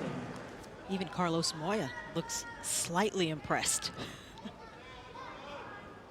Doesn't give away much, Moya, but this has been sublime at times from Nadal. Yeah, he saw it coming from when Nadal was 14 years of age, practicing together.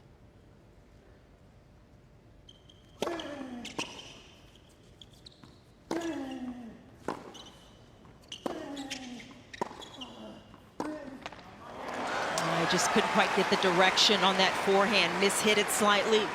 Went back up the middle of the court.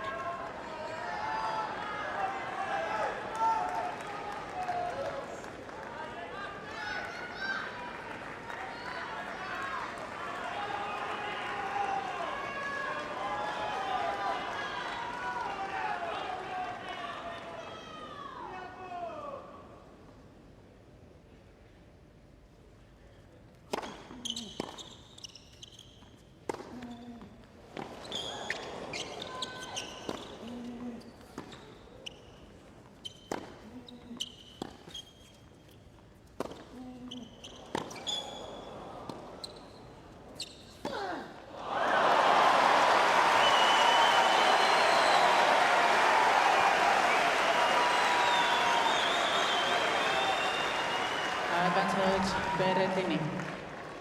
Well, the amount of real estate he's had to cover here to try and hit his beloved forehand. Even Nadal biting off more than he could chew. There's an Italian fan. He still believes.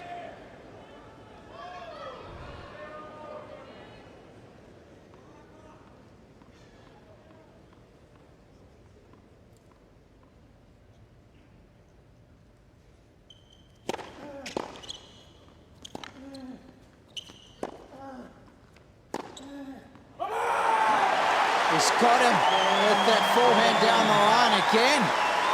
Double trouble. 2 in that game. 2-1 Berrettini leads. Third set, Nadal 2 sets to love.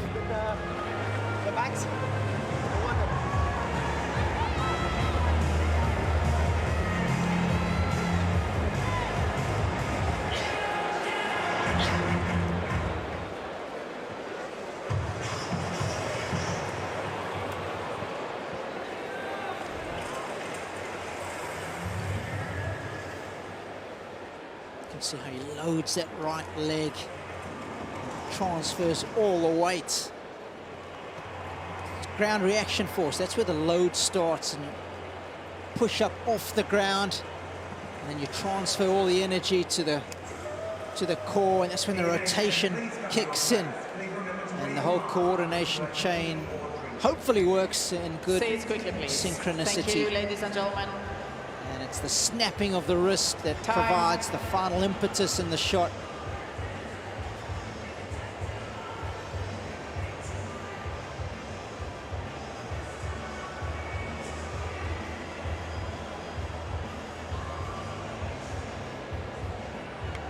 Well, this is the third time in his young career that Matteo Berrettini has been to the semi-finals of a major. Of course, the first time was at the US Open when he lost to Rafa in straight sets. The second being at Wimbledon last year. His opponent in the semi-final on that occasion was Hubie Hurkacz, who he beat in 4. Lost to Novak in the final. Remember, he won the first set against Novak there at Wimbledon. Thank you. Today has been a steep learning curve for him. Nadal has been impenetrable. Berrettini yet to get a single break point against the Nadal serve.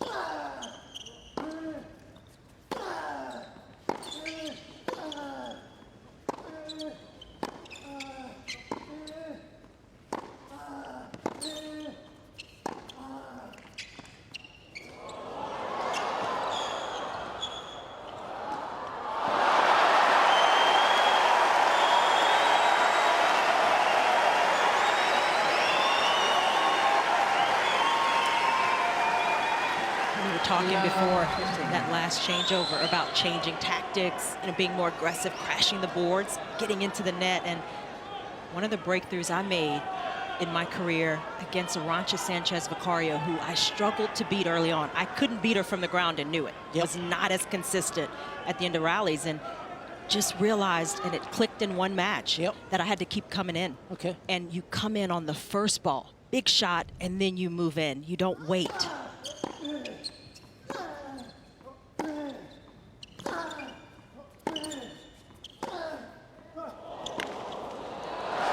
I mean, there's some rallies where you can't, Yep. but when you can, you have to recognize it immediately, because then if you wait even one shot, you lose your opportunity. And tell me, Chen, I'm fascinated when you tell a story like that. Did you discover it inadvertently, or was it a conscious decision? We kept talking about it, my coach, and, Yep. and I just couldn't get it in the match. It was difficult to do because I wasn't as comfortable doing it. But one particular match, it was in Manhattan Beach. Yep. I finally got it. It clicked. Yep. And ever since then, it was better matchup. Yep. And I won that match, and I just understood better how to play against certain opponents, because I wasn't going to be more consistent than, some of these extreme kind of, defenders and counterpunchers. So you've got to realize that about your game, depending on your style.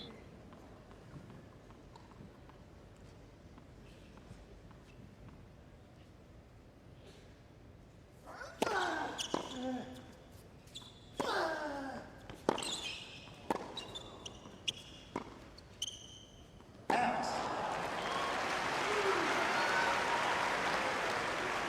40-15.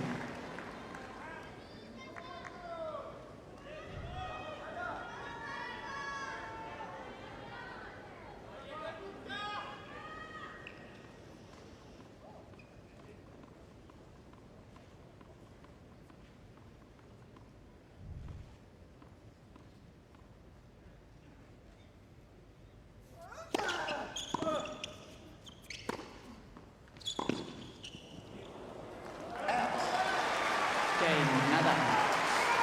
And you'd almost consider that a good return game by Berrettini's standards, but 2 games. I mean, the best he's done there has got to 15. That is the task that he faces.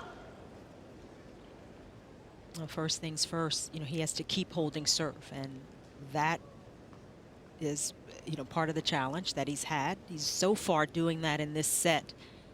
It's a whole nother level, trying to find ways to consistently win points from the ground once the rally gets underway.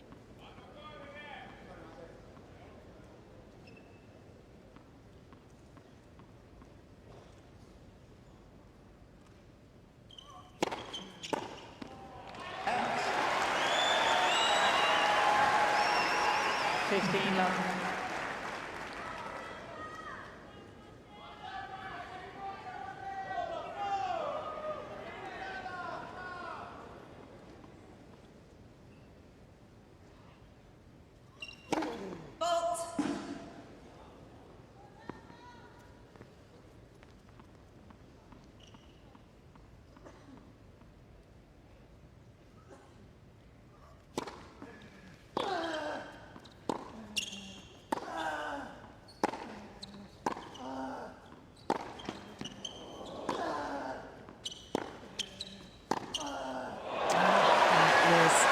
phenomenal. And I'll say one other thing about that story I just told. Once I started realizing I could win points that way, I was able to relax more from the ground and actually be more consistent. It's amazing how it filters through to the rest of your game, isn't it? It absolutely does.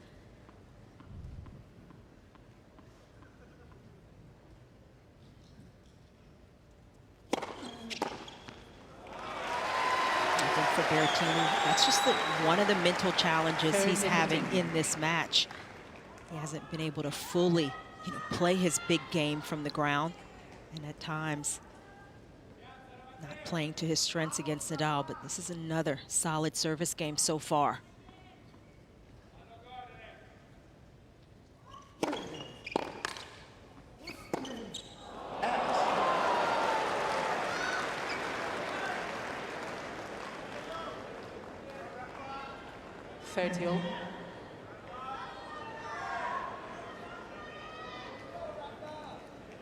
I think Nadal's done a great job of putting balls back in play off of the Berrettini serve. Berrettini's unreturned serves in this match is at 39%. Bounce.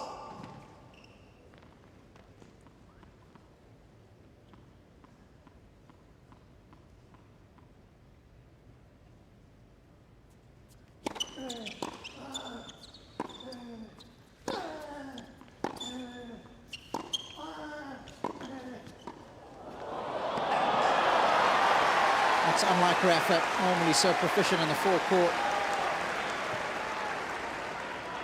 But yeah, just to put that into perspective, unreturned serves for Berrettini in this match, 39% coming into it.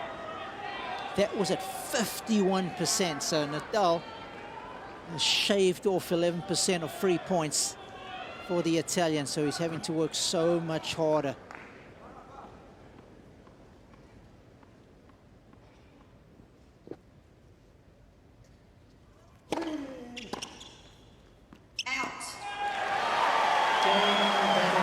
That time he does get a freebie, and that helps to buoy his spirits. 3-2 third set.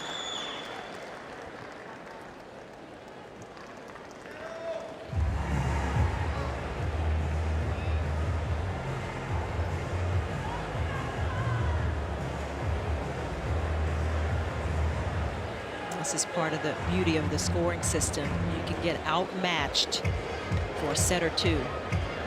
As long as the match is still going on, you have a shot to turn it around. And Berrettini has stayed with the lead, serving first in this third set, and anything can happen down the stretch. Yeah, we saw that in Nadal's previous match, right? He was bossing Shapovalov.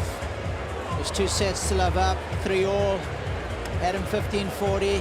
Had a forehand pass he should have made. You think if he breaks there, thanks for coming. Straight set suddenly. Shapo holds there, grows his belief. And we're in a dogfight 4 hours later. Take your seats, please. Thank you, ladies and gentlemen. Chen, I've got a question for you.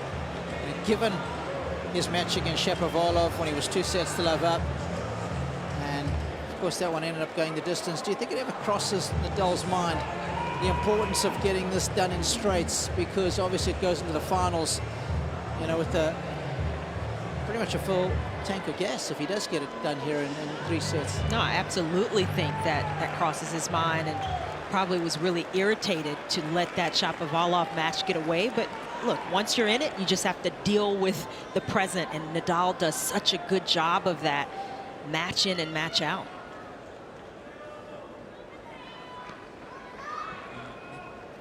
Added motivation to get this one done in 3. It'll tee him up beautifully for the finals. Still some work to do.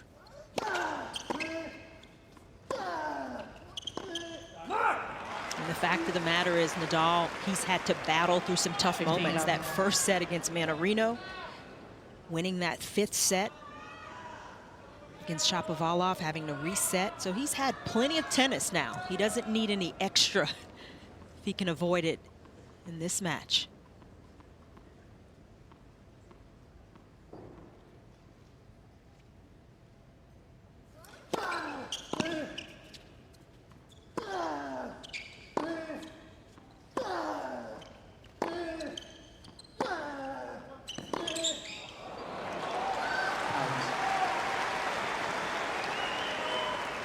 30 love.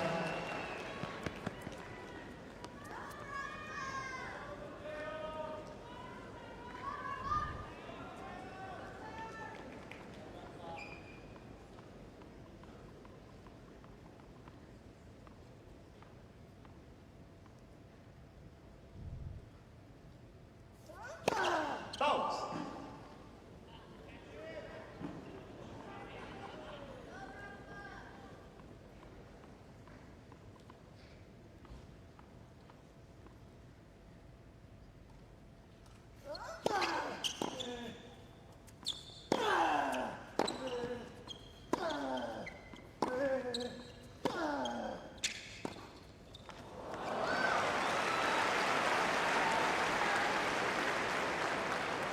Forty love.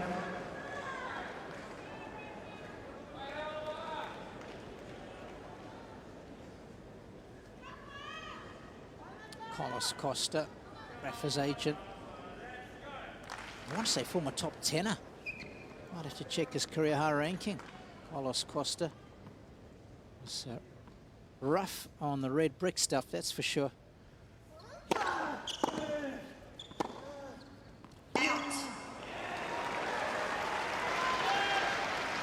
Definitely top 10, Robbie. Darren Cahill has just alluded to that. He was a great player on clay. And I just love how he teams up with former players. Carlos Moya, Mark Lopez now in the Nadal camp. He actually topped out at exactly number 10, did Carlos Costa. Bounce.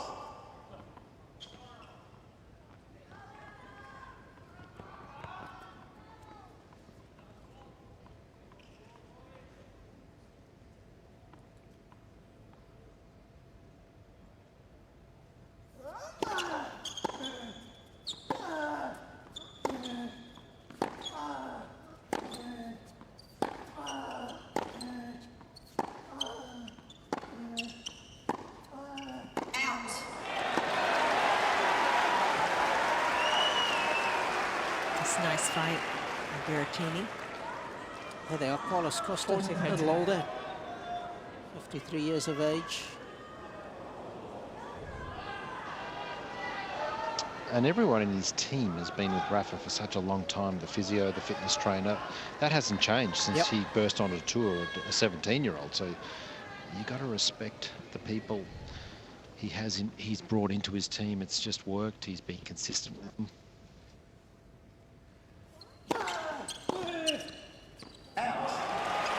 Cain, Nadal.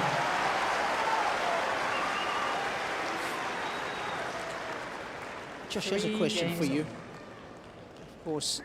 He's a bit nervous. I thought it was going to be quiz time again. No. Carlos Moya was obviously such a big influence. So the fact that you're able to practice with somebody like that when you're so young on a regular basis, do you think part of the reason that he's brought Carlos into his team now as his coach is perhaps some sort of payback for everything he gave to him as a youngster? Hard to know, isn't it? But I respect that he's brought someone like Carlos in. I mean, people forget how good a player Carlos Moya was. He was world #1, French Open champ, made the final here at the Australian Open.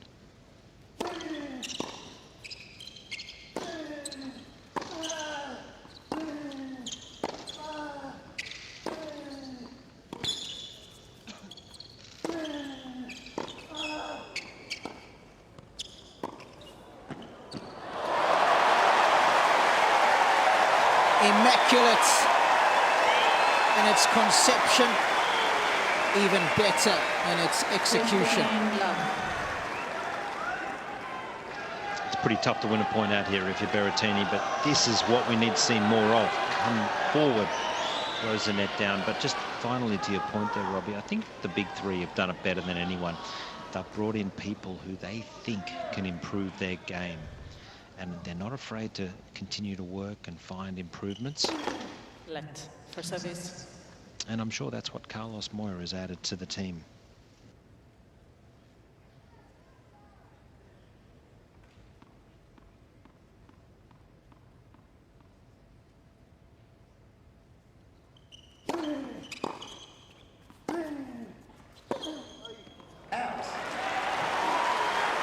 I think there are certain aspects you look for in a coach, and I wouldn't say it would be payback for something, you know, from years ago. It's more about the relationship, the comfort you have, the respect, and the expertise.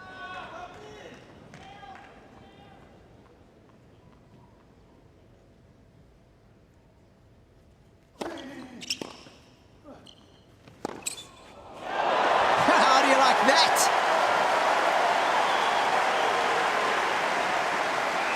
40 love. Has that gone around the net? It was pretty close if it didn't. Let's have a look at this one again. From that angle, it looks like it has. Here you go. This is the one we wanted. You little beauty, it has. Bounce. I think it has.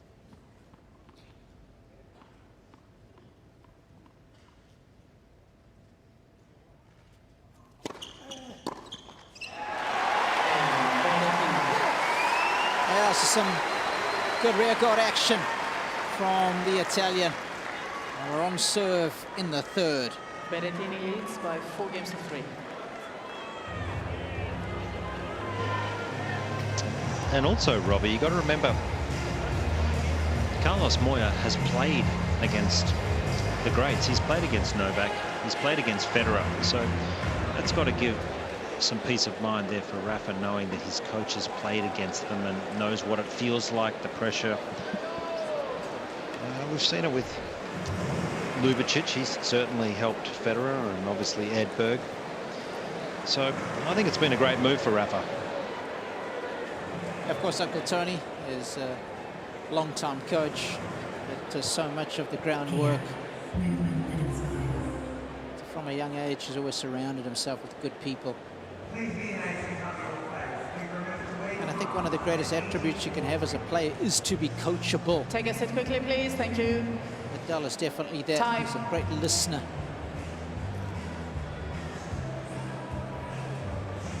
Yes, that was very good. Berrettini liked it. Nadal appreciating the quality of that shot making. But those kind of forehands have been few and far between.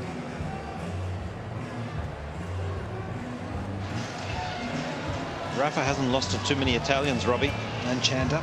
He's lost to 2 in his career. I know you know one of them, but who's the other? Yes, obviously we alluded to that. Lost to Fabio Fognini at the 2015 US Open from 2 sets to love up. Thank you. There's one more. Okay. No checking your computers up there, guys, please. It would be a straight Thank you, red ladies and card, but gentlemen.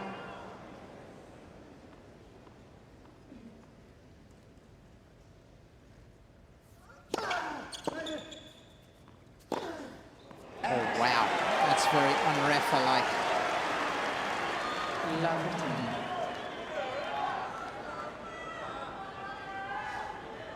Was it early on in his career, Josh? It was same year that Joe Wilfried Songa beat Rafa here.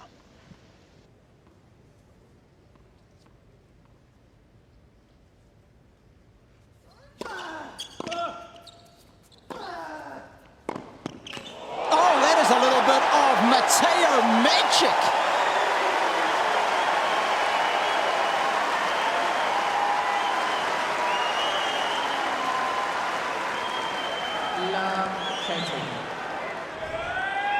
This is what the crowd wants to see more of.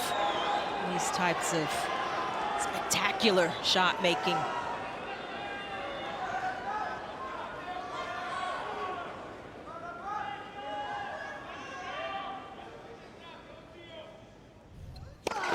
Bounce. Please.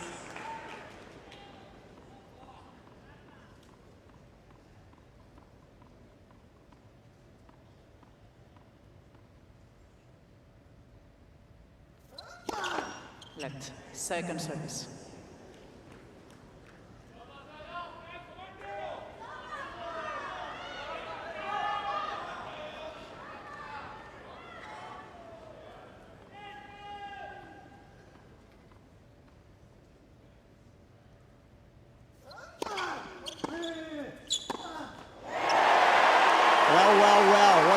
here. Love 14. So for the first time ever, Berrettini has break points against Rafa. Remember when they played in New York? Didn't get a single one, and has not had a single one up until this point in the match. He's got 3 in a row now.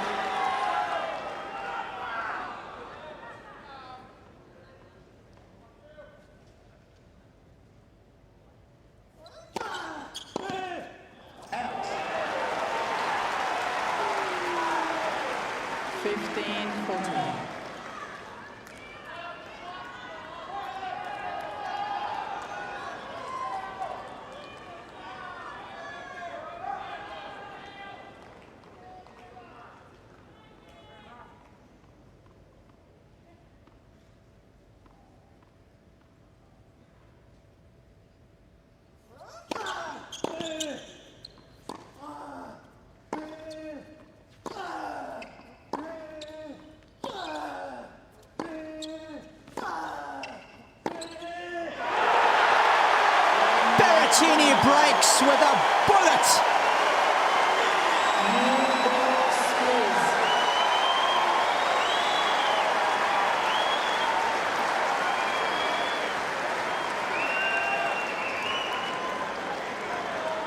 Berrettini leads by 5 games to 3. That was just world-class hitting. Berrettini seeing his opening, feeding off the positive energy. Amazing, generating his first break points, capitalizing on the second.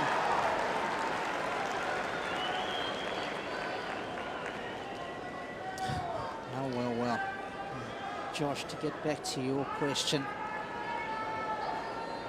I mean, the only other Italian I think that might have beaten him, but it wasn't that far back, was it? Was perhaps Andrea Seppi? Correct. In Rotterdam it was, back in 2008. So such a great record against the Italians, Rafa, but what a response in that last game from Berrettini. 3 of the biggest forehands the world has ever seen. Has coupled it with a bomb of a serve. And I tell you what, this just infuses you with energy. Doesn't matter how tired you are.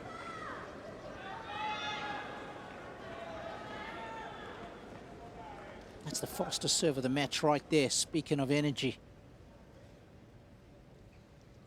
No doubt the crowd has come alive. This has been inspired play from Berrettini. Just when we thought Rafa might run away with it, he has responded. Energy levels are up. Could be going to the 4th.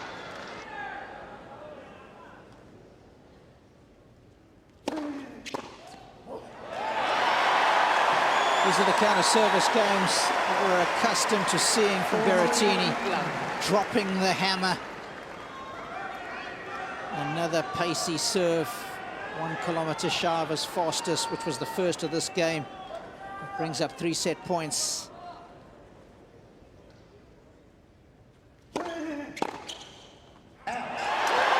Berrettini bags his first ever set against Nadal. And we are going the distance in set number 4 here. He wins it 6-3. Nadal leads by just less to 1.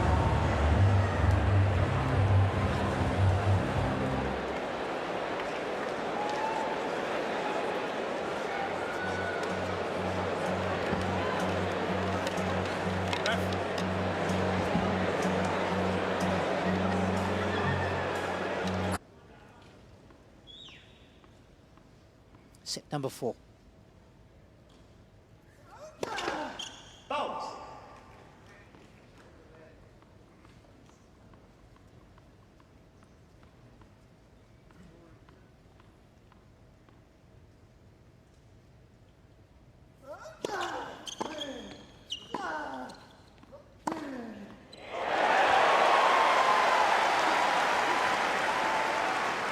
That's the type of aggression we have seen in the Berrettini game throughout this tournament. First ball that he can lean on Does not hesitate.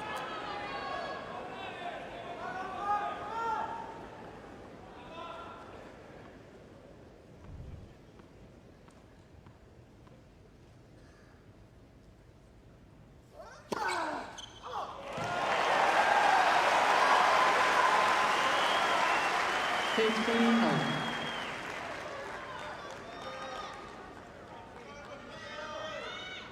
2 hours and 17 minutes. This one has been ongoing. You can see it on the clock behind Rafa.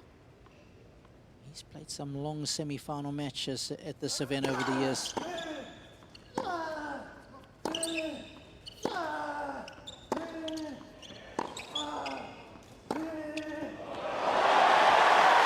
Look at that backhand. A little jump, hop to get it on the rise. Berrettini is feeling it. I think this has come out of a Serbian playbook, that one. We know a guy who hits that one against Nadal with great regularity and success.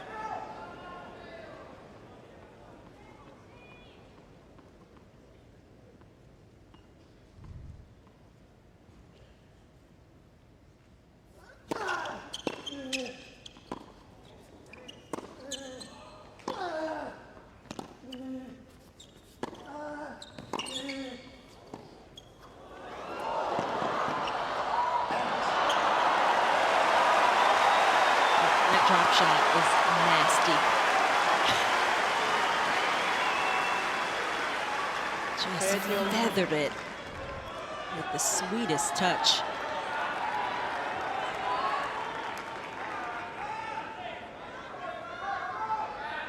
And Nikolai Davydenko was another. His double-handed backhand was kryptonite for Nadal's forehand. Some great battles with the Spaniard.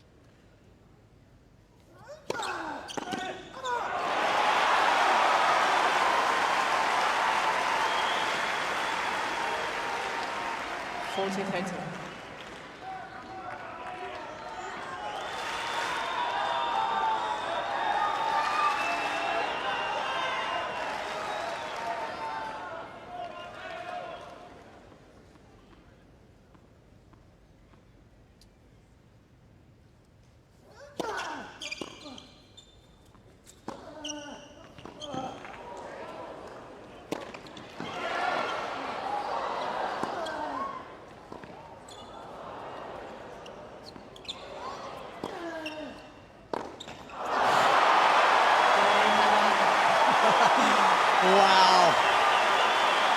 Incredible athleticism.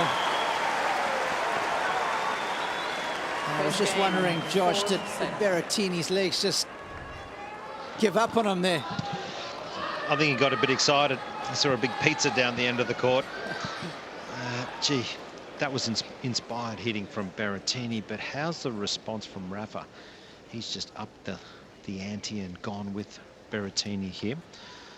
He's an amazing competitor, Rafa, not to be outdone, and he's responded straight off the bat here in the fourth. Yeah, we expected nothing less, did we? Yeah, I mean, and it just feels so fitting, though, that both these players now are playing some of their best tennis at the same time. I mean, this is the battle we were looking for.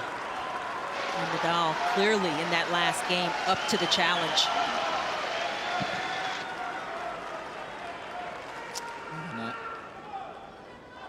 Big swing in the win predictor at the start of the match. 63% chance for Rafa, but that's now at 88.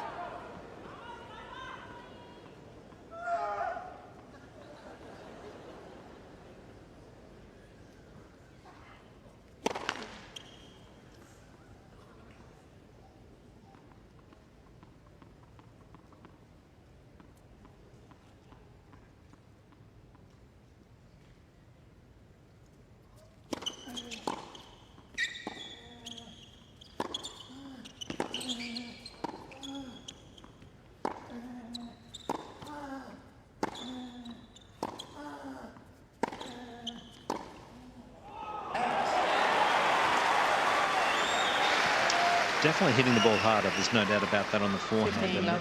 the first serve percentage just dropped a little bit in the third, but I think that's because he was going for the first serve more, and that's what I believe Berrettini needs to do, so he can then use the forehand in the first strike of the rally. So I want to see some big serves up over 215 here from Berrettini.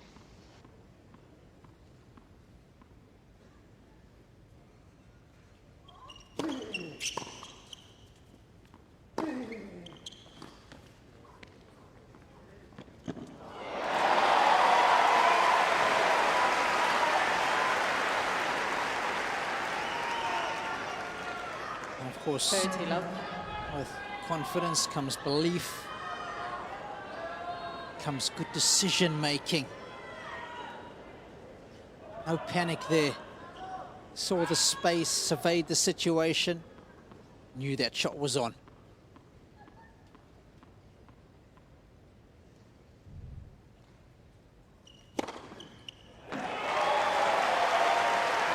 You saw Nadal leaning 40 love. to the right. Berrettini just reading the court now so beautifully.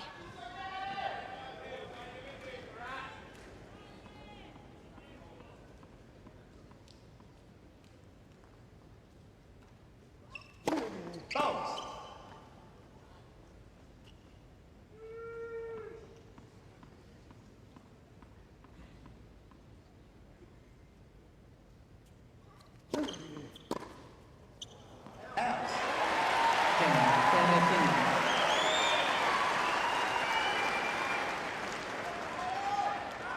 One game all.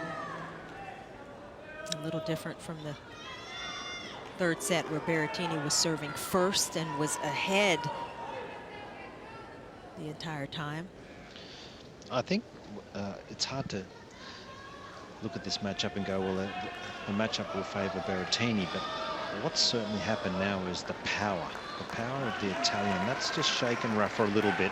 It's pushed him off the baseline where he's been controlling that position and the baseline rallies. So it's a tick of the box here for Berrettini.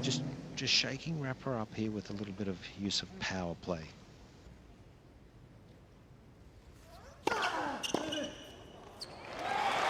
Yeah, I think that, Josh, was the more surprising part about the first couple of sets, where Berrettini just didn't fully unleash the power. You thought maybe it was physical, wasn't quite getting his legs behind the shots, but he has found renewed energy, and certainly winning that third that way, that pumps anybody up.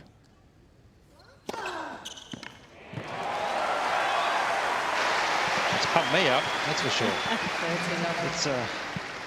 It's a vibrant crowd here, and they are absolutely loving this comeback from Berrettini.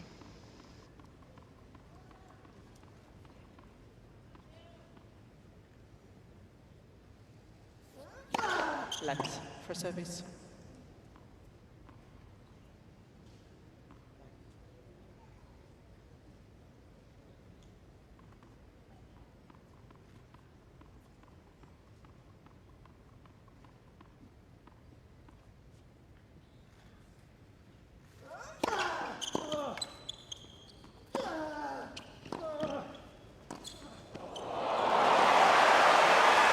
That is delicious.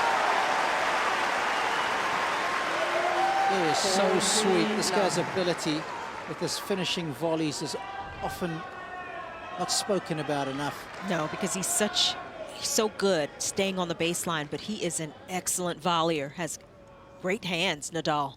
Yeah, coming into this match, had won 80% of the points at net.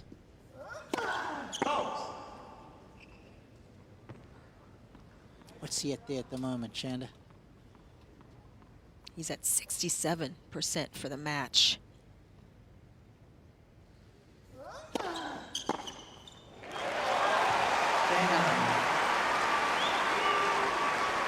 Nadal leads by 2-1.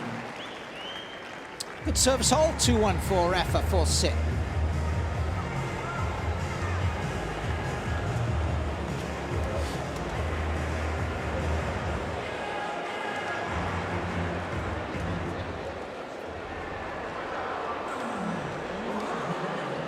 Nice little air conditioning unit there. Just cranks up the cool air.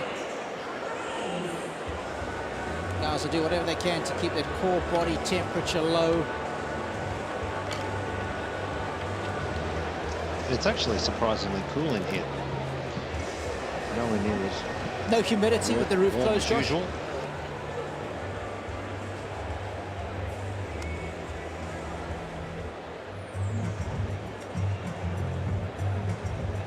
Always precise in his preparation. Seats quickly, please. Thank you, ladies and gentlemen. Time.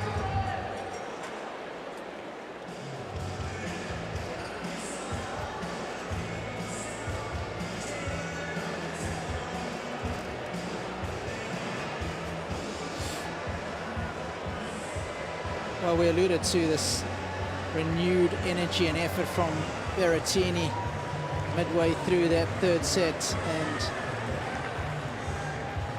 I wonder how much that is Seats as a quickly, result please. Thank you. of being almost down and out. You're so close to being sent packing. It's a last gasp effort. And then suddenly seats quickly, that's please. how The you players get are your ready. second wind. The curious elastic limits of human performance. When you think you're down and out, there's still more to give.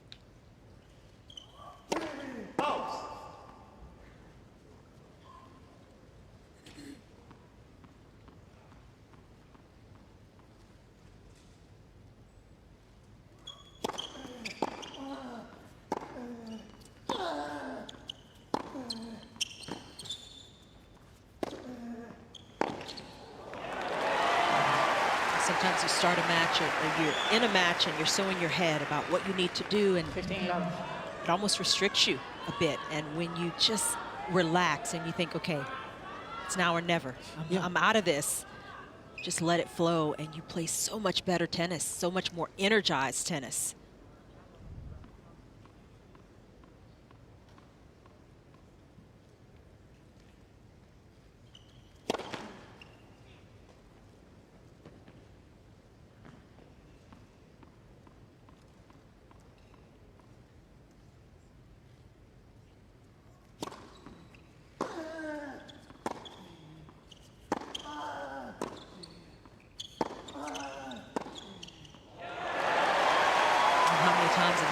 Robbie, when players have kind of had the attitude, clearly I'm going to lose this match. Yep. You know what? I'm going to have fun. I'm going to let it all hang out. And it's an entirely different player. So why can't we play like that all the time? I've often said that. It's almost like playing without consequence. That's what I call it. It's bordering on tanking, isn't it? You almost don't care. But that's when you play your best tennis. Oh, yeah. That's hard to get to. Yep. Because we're so outcome orientated, isn't it? Exactly. Yeah.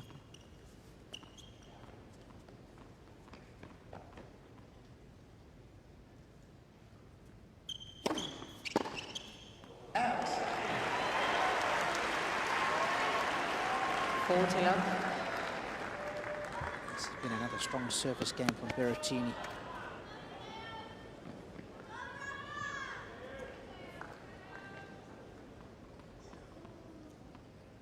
Hasn't lost a point on serve so far in this fourth set.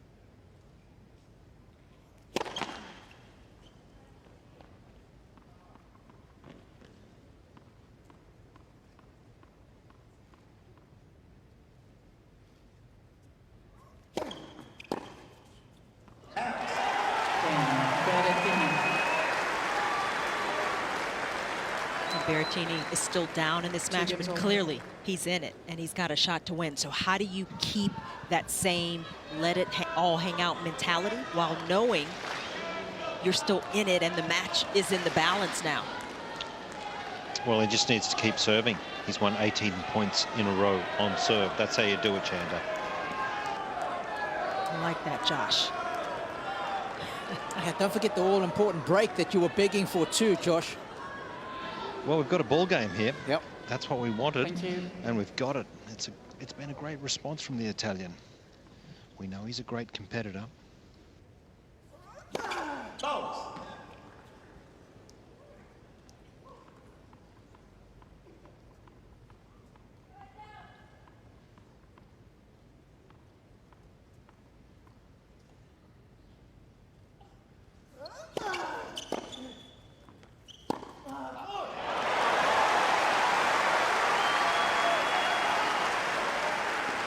15 love. Josh, you think at any stage in the last 10 or 15 minutes, Nadal's thought back to that match against Shapo, or even to the one against Tsitsipas, and perhaps, you know, here in Aussie with a 2-sets-to-love lead, I've let things slip. You think he would let his mind wander like that?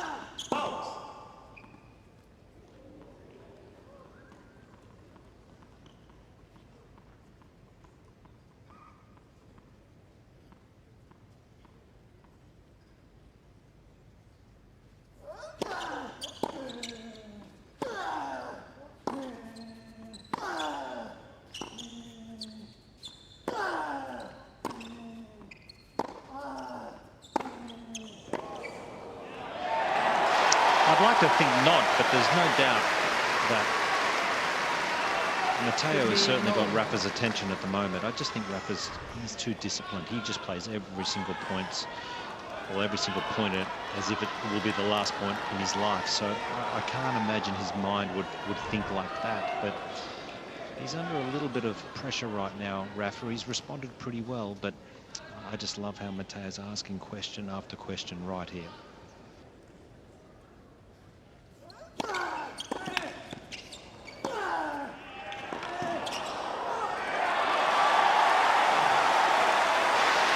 Great reactions here from Rafa. You can just see he's looking to his box. He's just wanting a little bit of inspiration from them as he's feeling this pressure from Berrettini, just throwing a lot more power and pace at him at the moment. That's been the big difference for me, the pace from Berrettini.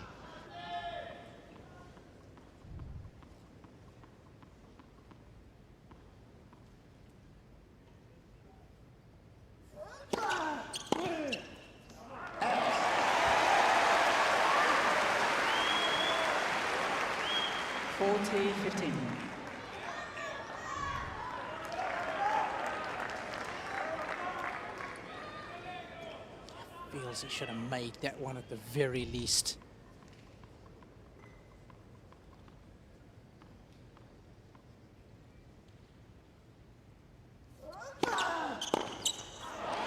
That's a strong hold from Rafa. He's got a 3-2 lead here in the fourth. 3 games to 2.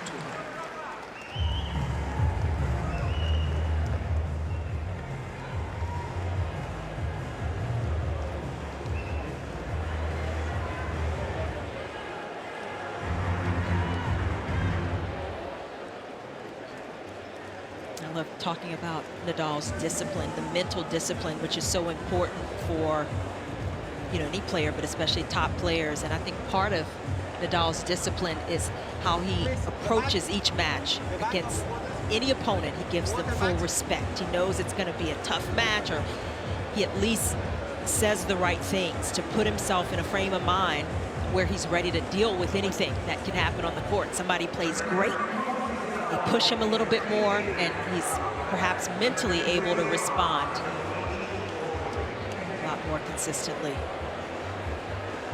Take your seats, please. Thank you, ladies and gentlemen. Time. Oh, this man's accomplishments are astonishing.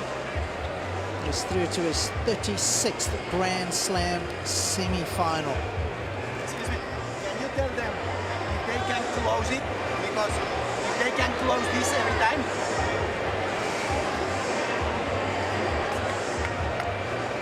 they can close, and when I am arriving, they can reopen again.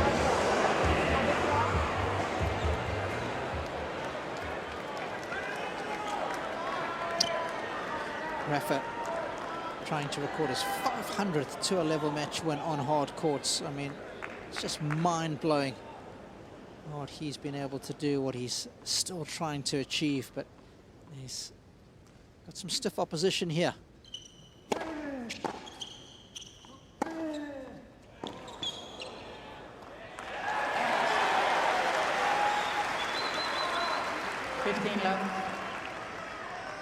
You're starting, Robbie, in these last couple of sets to have shorter points that favor Berrettini. He's taking that first ball and looking to create.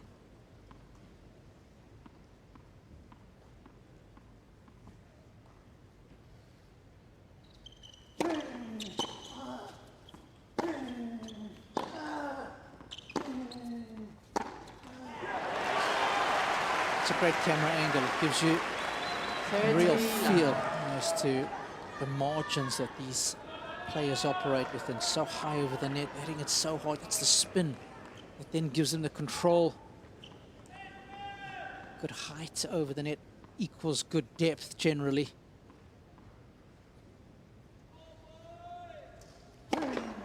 Led for service.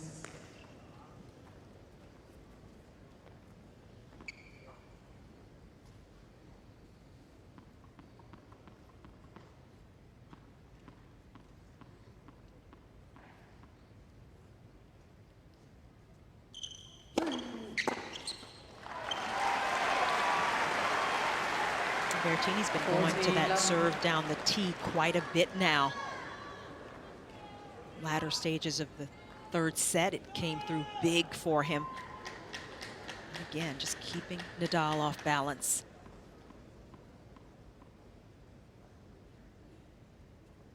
Three love holes in this set for Berrettini. He hasn't lost a point on serve. 3 games over. And that'll just ramp up the pressure a little bit more on Rafa. 22 points now in a row and counting on serve. It's impressive. And that's just enabled Berrettini to get onto the forehand. He's flattened the forehand out. And as you can probably hear, the crowd really getting involved. They're loving it.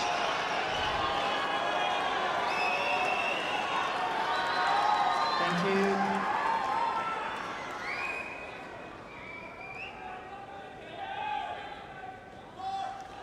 Please, ladies and gentlemen.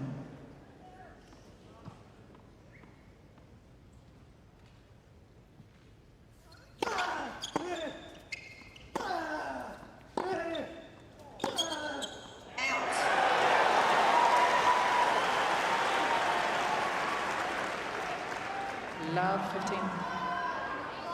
The last time Berrettini, just alluding to what Josh was suggesting, lost a point on serve was the second point at 3-2 in the third set. That's how impressive he has been behind his deal. And nice to win the first point here.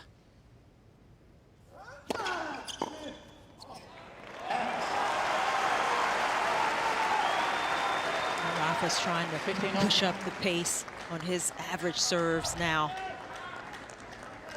That one not as fastest, but just about 10 kilometers per hour off.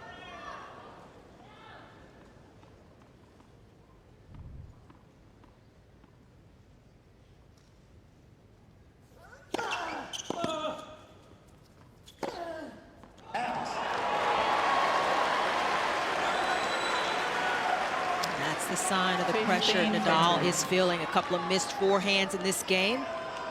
He's under a little bit of pressure again.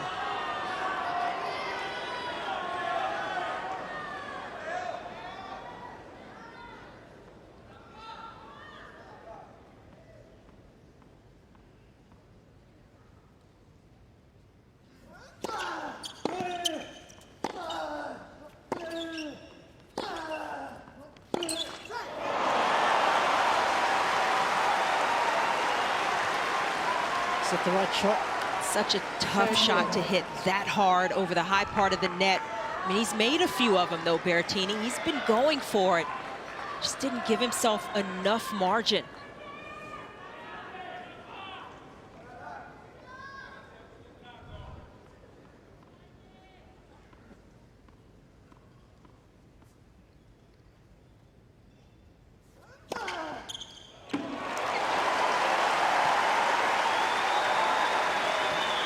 I think, Robbie, at that stage where you're up, Nadal's under pressure down 15-30, you want to play a little more high percentage than that forehand Berrettini went for, but I mean, this is rapid fire decision making out there right now.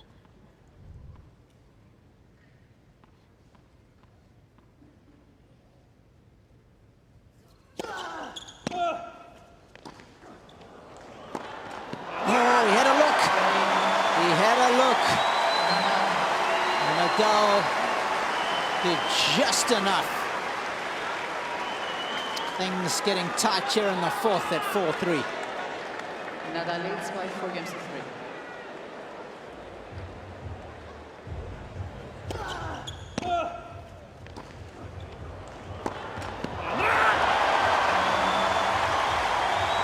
Boy, that was so close, just hitting the tape.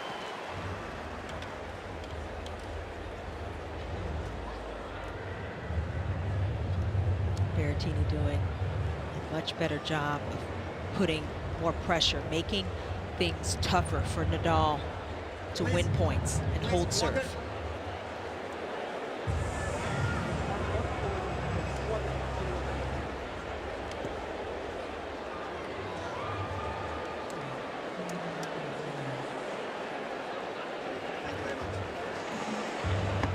Time. Say it quickly, please. Thank you.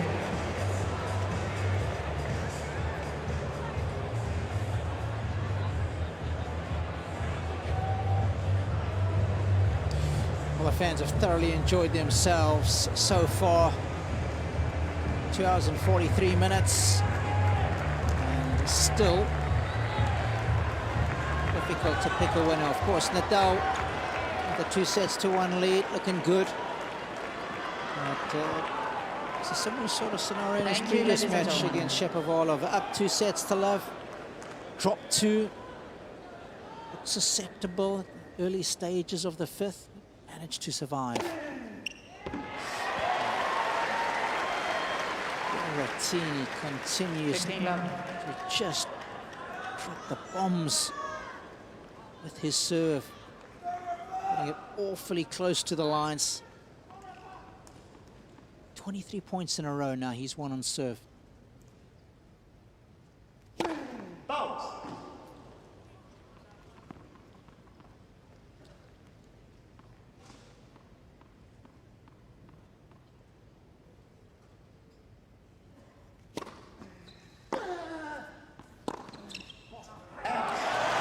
Nadal's return position has changed in response to the 15 all. increased serving speeds of Berrettini. He's much further back on those first serves just to give himself a little more time, a little more space to work with.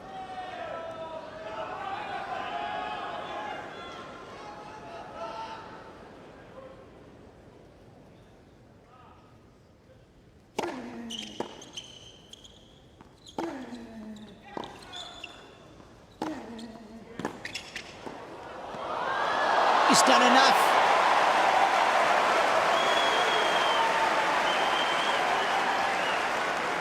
Every point here is so big in these moments. 30-15. Berrettini can't afford to drop serve here.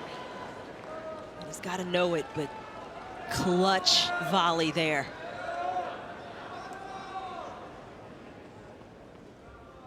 He's coming with some good success in this fourth set.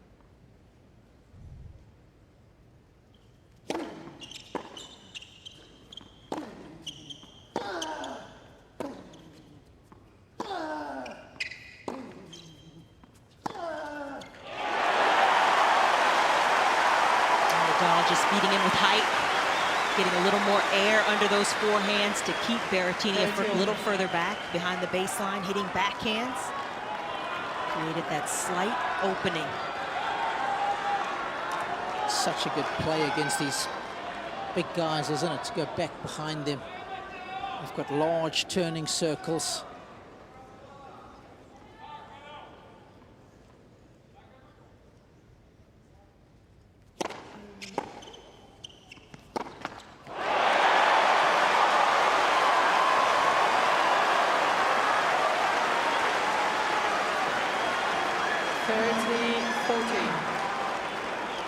We are seeing in real time how the pressure builds as you get to the end of the set.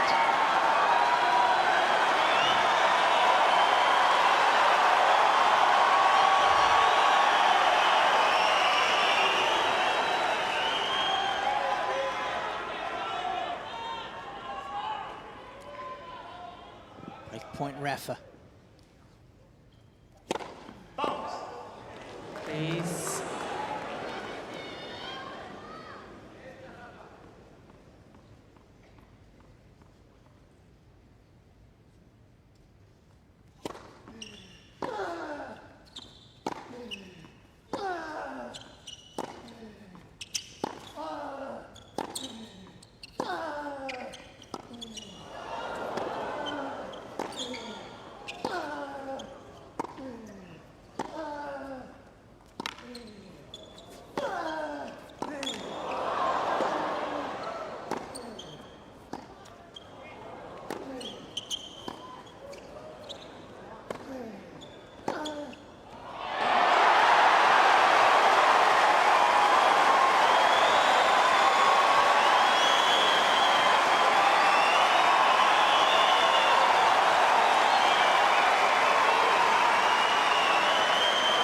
just good stuff.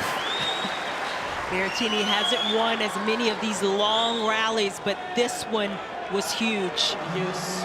Break point down, and he outlasts Rafael Nadal.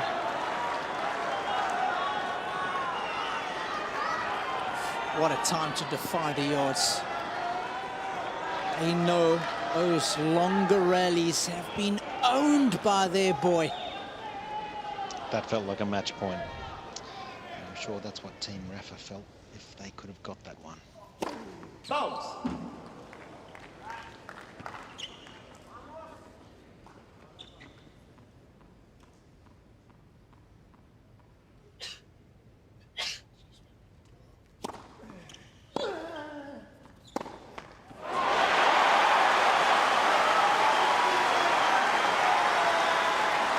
Advantage, Nadal.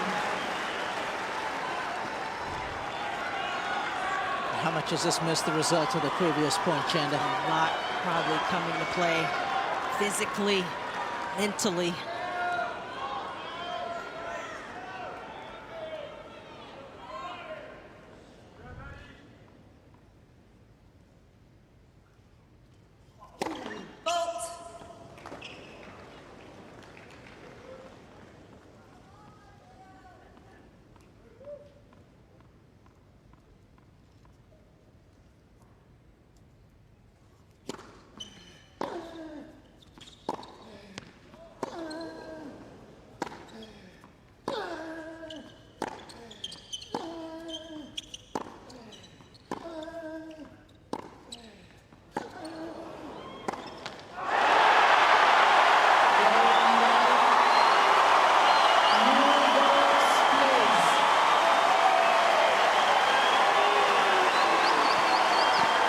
Rafa, so solid when it matters most. Watertight from the baseline, giving Berrettini absolutely nothing. Just a game away now. Just a game away from a 6th Australian Open final.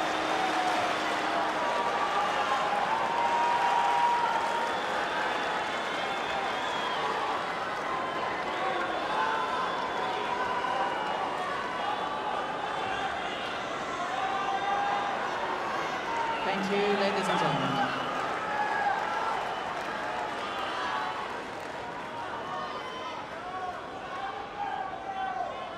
Thank you.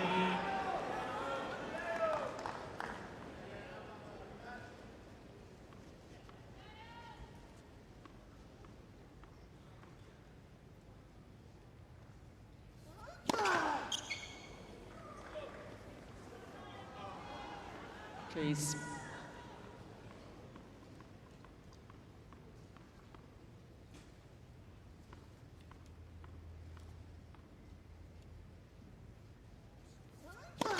Bounce.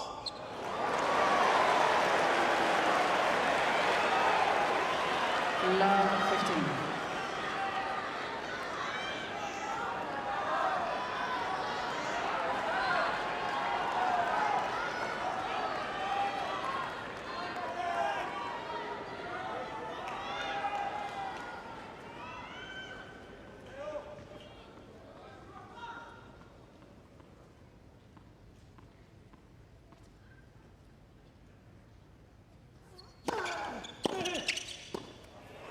Genius, absolute genius decision-making.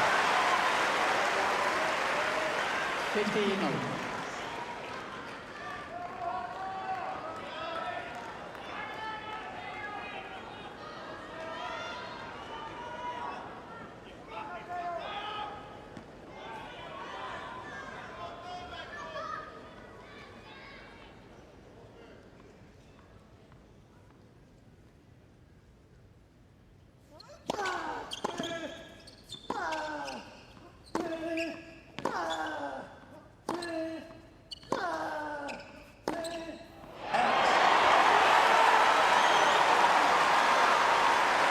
So many players have tried to go away from the Berrettini forehand. Nadal 30-15. going at it.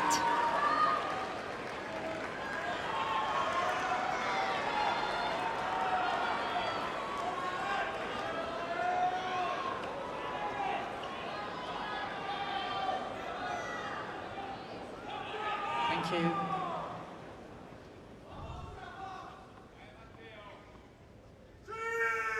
Please.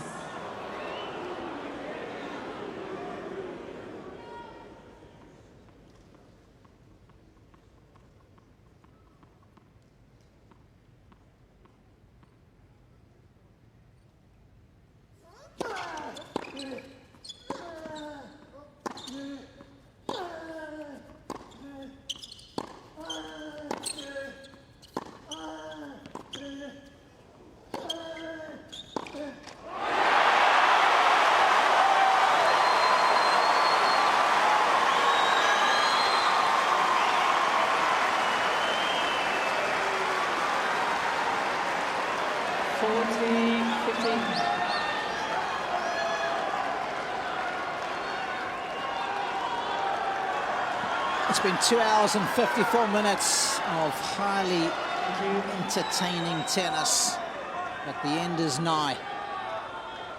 Rafa with 2 match points.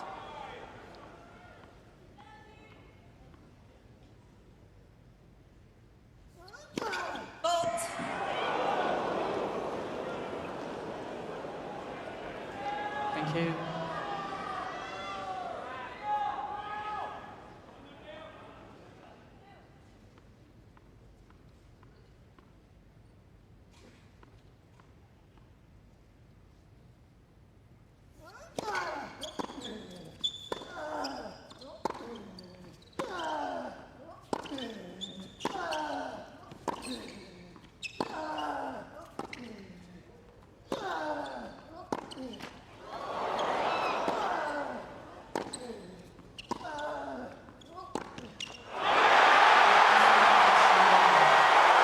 Rafael Nadal will contest a 6th Australian Open final on Sunday.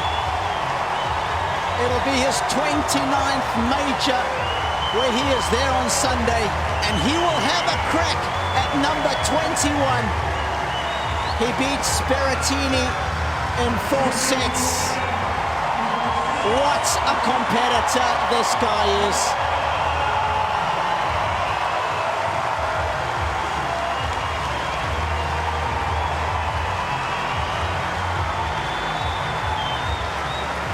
This was a thoroughly entertaining match, and the crowd echoes sentiment that we've had up here. Looked like it was going to be a bit of a runaway after the first 2 sets, but Berrettini, to his credit, fought back, and he made Nadal have to work for it in the end. We saw some spectacular tennis with both guys playing some of their best at the same time. And that's what you look for down the stretch. Good tournament for Matteo Berrettini, getting to his first Australian Open semi-final. He may have a couple of nightmares about those 2 forehands he missed to get broken, but what an effort.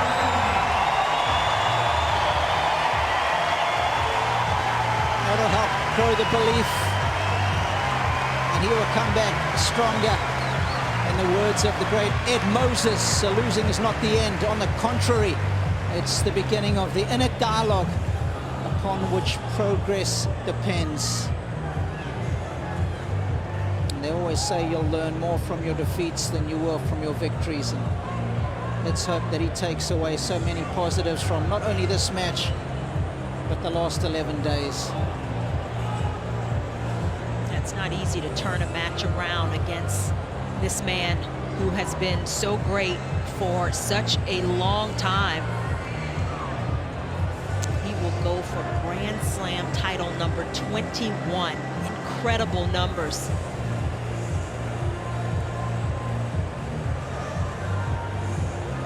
Remember midway through last season, her foot was so bad that he had to stop playing. Didn't know if he was going to be playing here. Nearest and dearest, those who have been with him throughout the journey, never get tired of celebrating his victories. And whenever we see him play, he empties his tank every time, and he does it for his fans every time. And Leo on the receiving end, and rejuvenated by his efforts. Oh, he's so invested, Nadal, every match, and if you're watching, you can't help but be invested as well. You can see how much it means to him. Let's hear from Rafa. He's down with Jim Courier. Rafa, another successful day here at Rod Laver Arena, but it wasn't easy. You knew it wouldn't be. Matteo is so good these days. You win the first 2 sets, and he comes strong at you in the third and the fourth. What was going through your mind as he started to make his move, and how did you finish this off?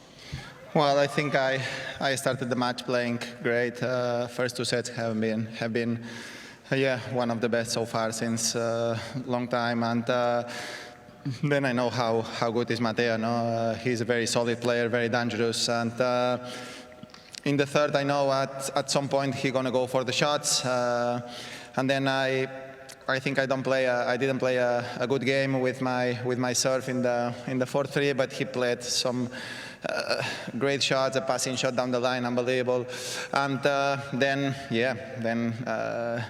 we need to suffer and we need to fight the fourth again, and that's the only way to be where I am today. Honestly, it means a lot to maybe in the final again here. I can.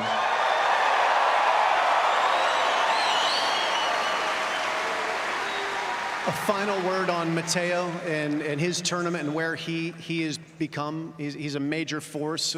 What are your thoughts on his future now that he's in your rearview mirror this tournament? Well, final on Wimbledon last year, semifinals here, young, every year he's playing better and better. Yeah, he's a very charismatic player on tour. Good guy, so I wish him all the very best. No, I think he has a great future in front.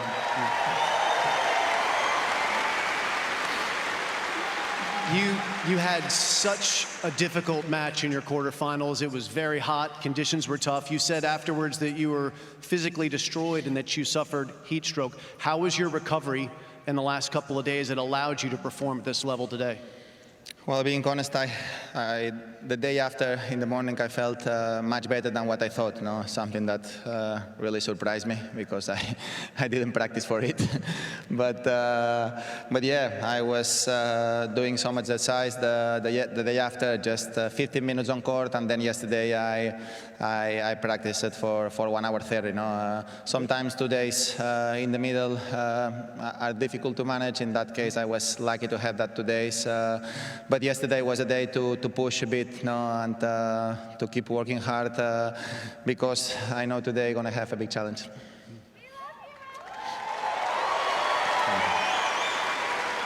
What about the conditions? What about the conditions today were different? The roof closed, the rain came in, it's much cooler. Was that something that you were happy with, or would you have preferred play outside? Well, as everybody knows, I am more an outdoor than indoor player, and yeah, I think the stadium looks amazing here, like this, close, with the amazing crowd. That like this is even more noisy, so I enjoy a lot the atmosphere. No, so I can't complain at all. You know. I knew before the match that the roof going to be closed, but you know what? 1 month and a half, I didn't know if I will be able to play tennis, so it doesn't matter if it's outdoor or indoors today. I just wanted to enjoy and try my best. So let's talk about the final. It's your 6th Australian Open final. Almost every time you do something, it's historical these days. You have a chance to do amazing things. You could win the Australian Open for the 2nd time. That would make you one of 4 men in the history of tennis to win all of the majors at least 2 times. Very special. That's an elite group. But you would also be, if you're able to win, you'd be the first man and the only man to win 21 major titles. How about that moment on Sunday?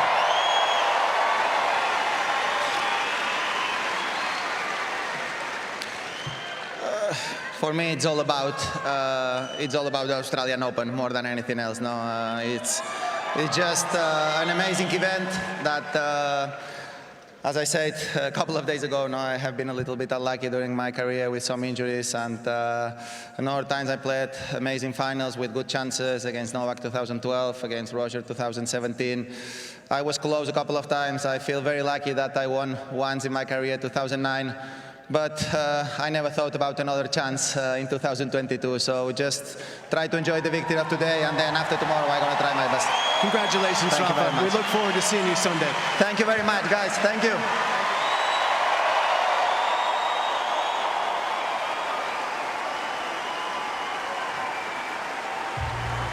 Through to the final.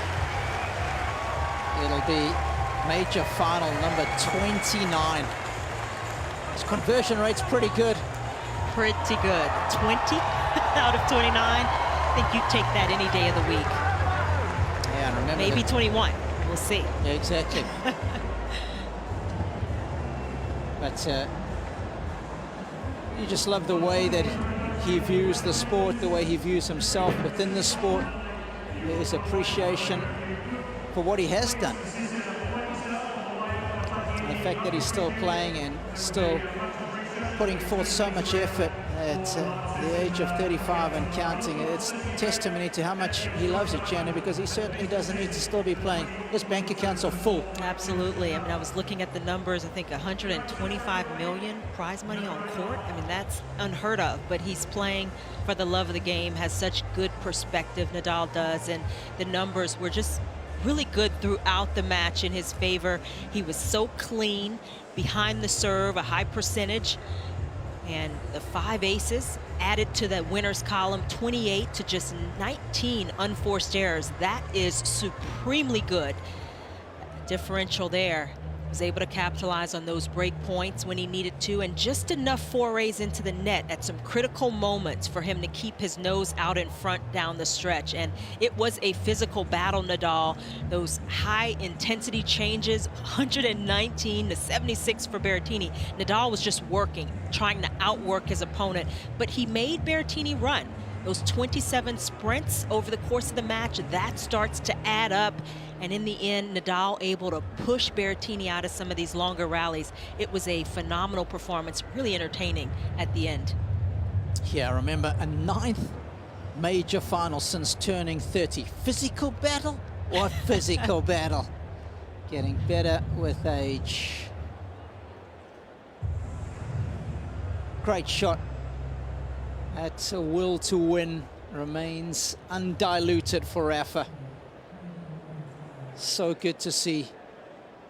Well, I hope you enjoyed that one as much as we did. That was Nadal in full flow. My thanks to Josh Eagle courtside, Chanda Rubin alongside me. And don't forget, there's another men's semi-final to come a little later when Stefanos Tsitsipas takes on Daniil Medvedev. That'll be 7:30 local time. So from all of us, we'll catch you in a little while.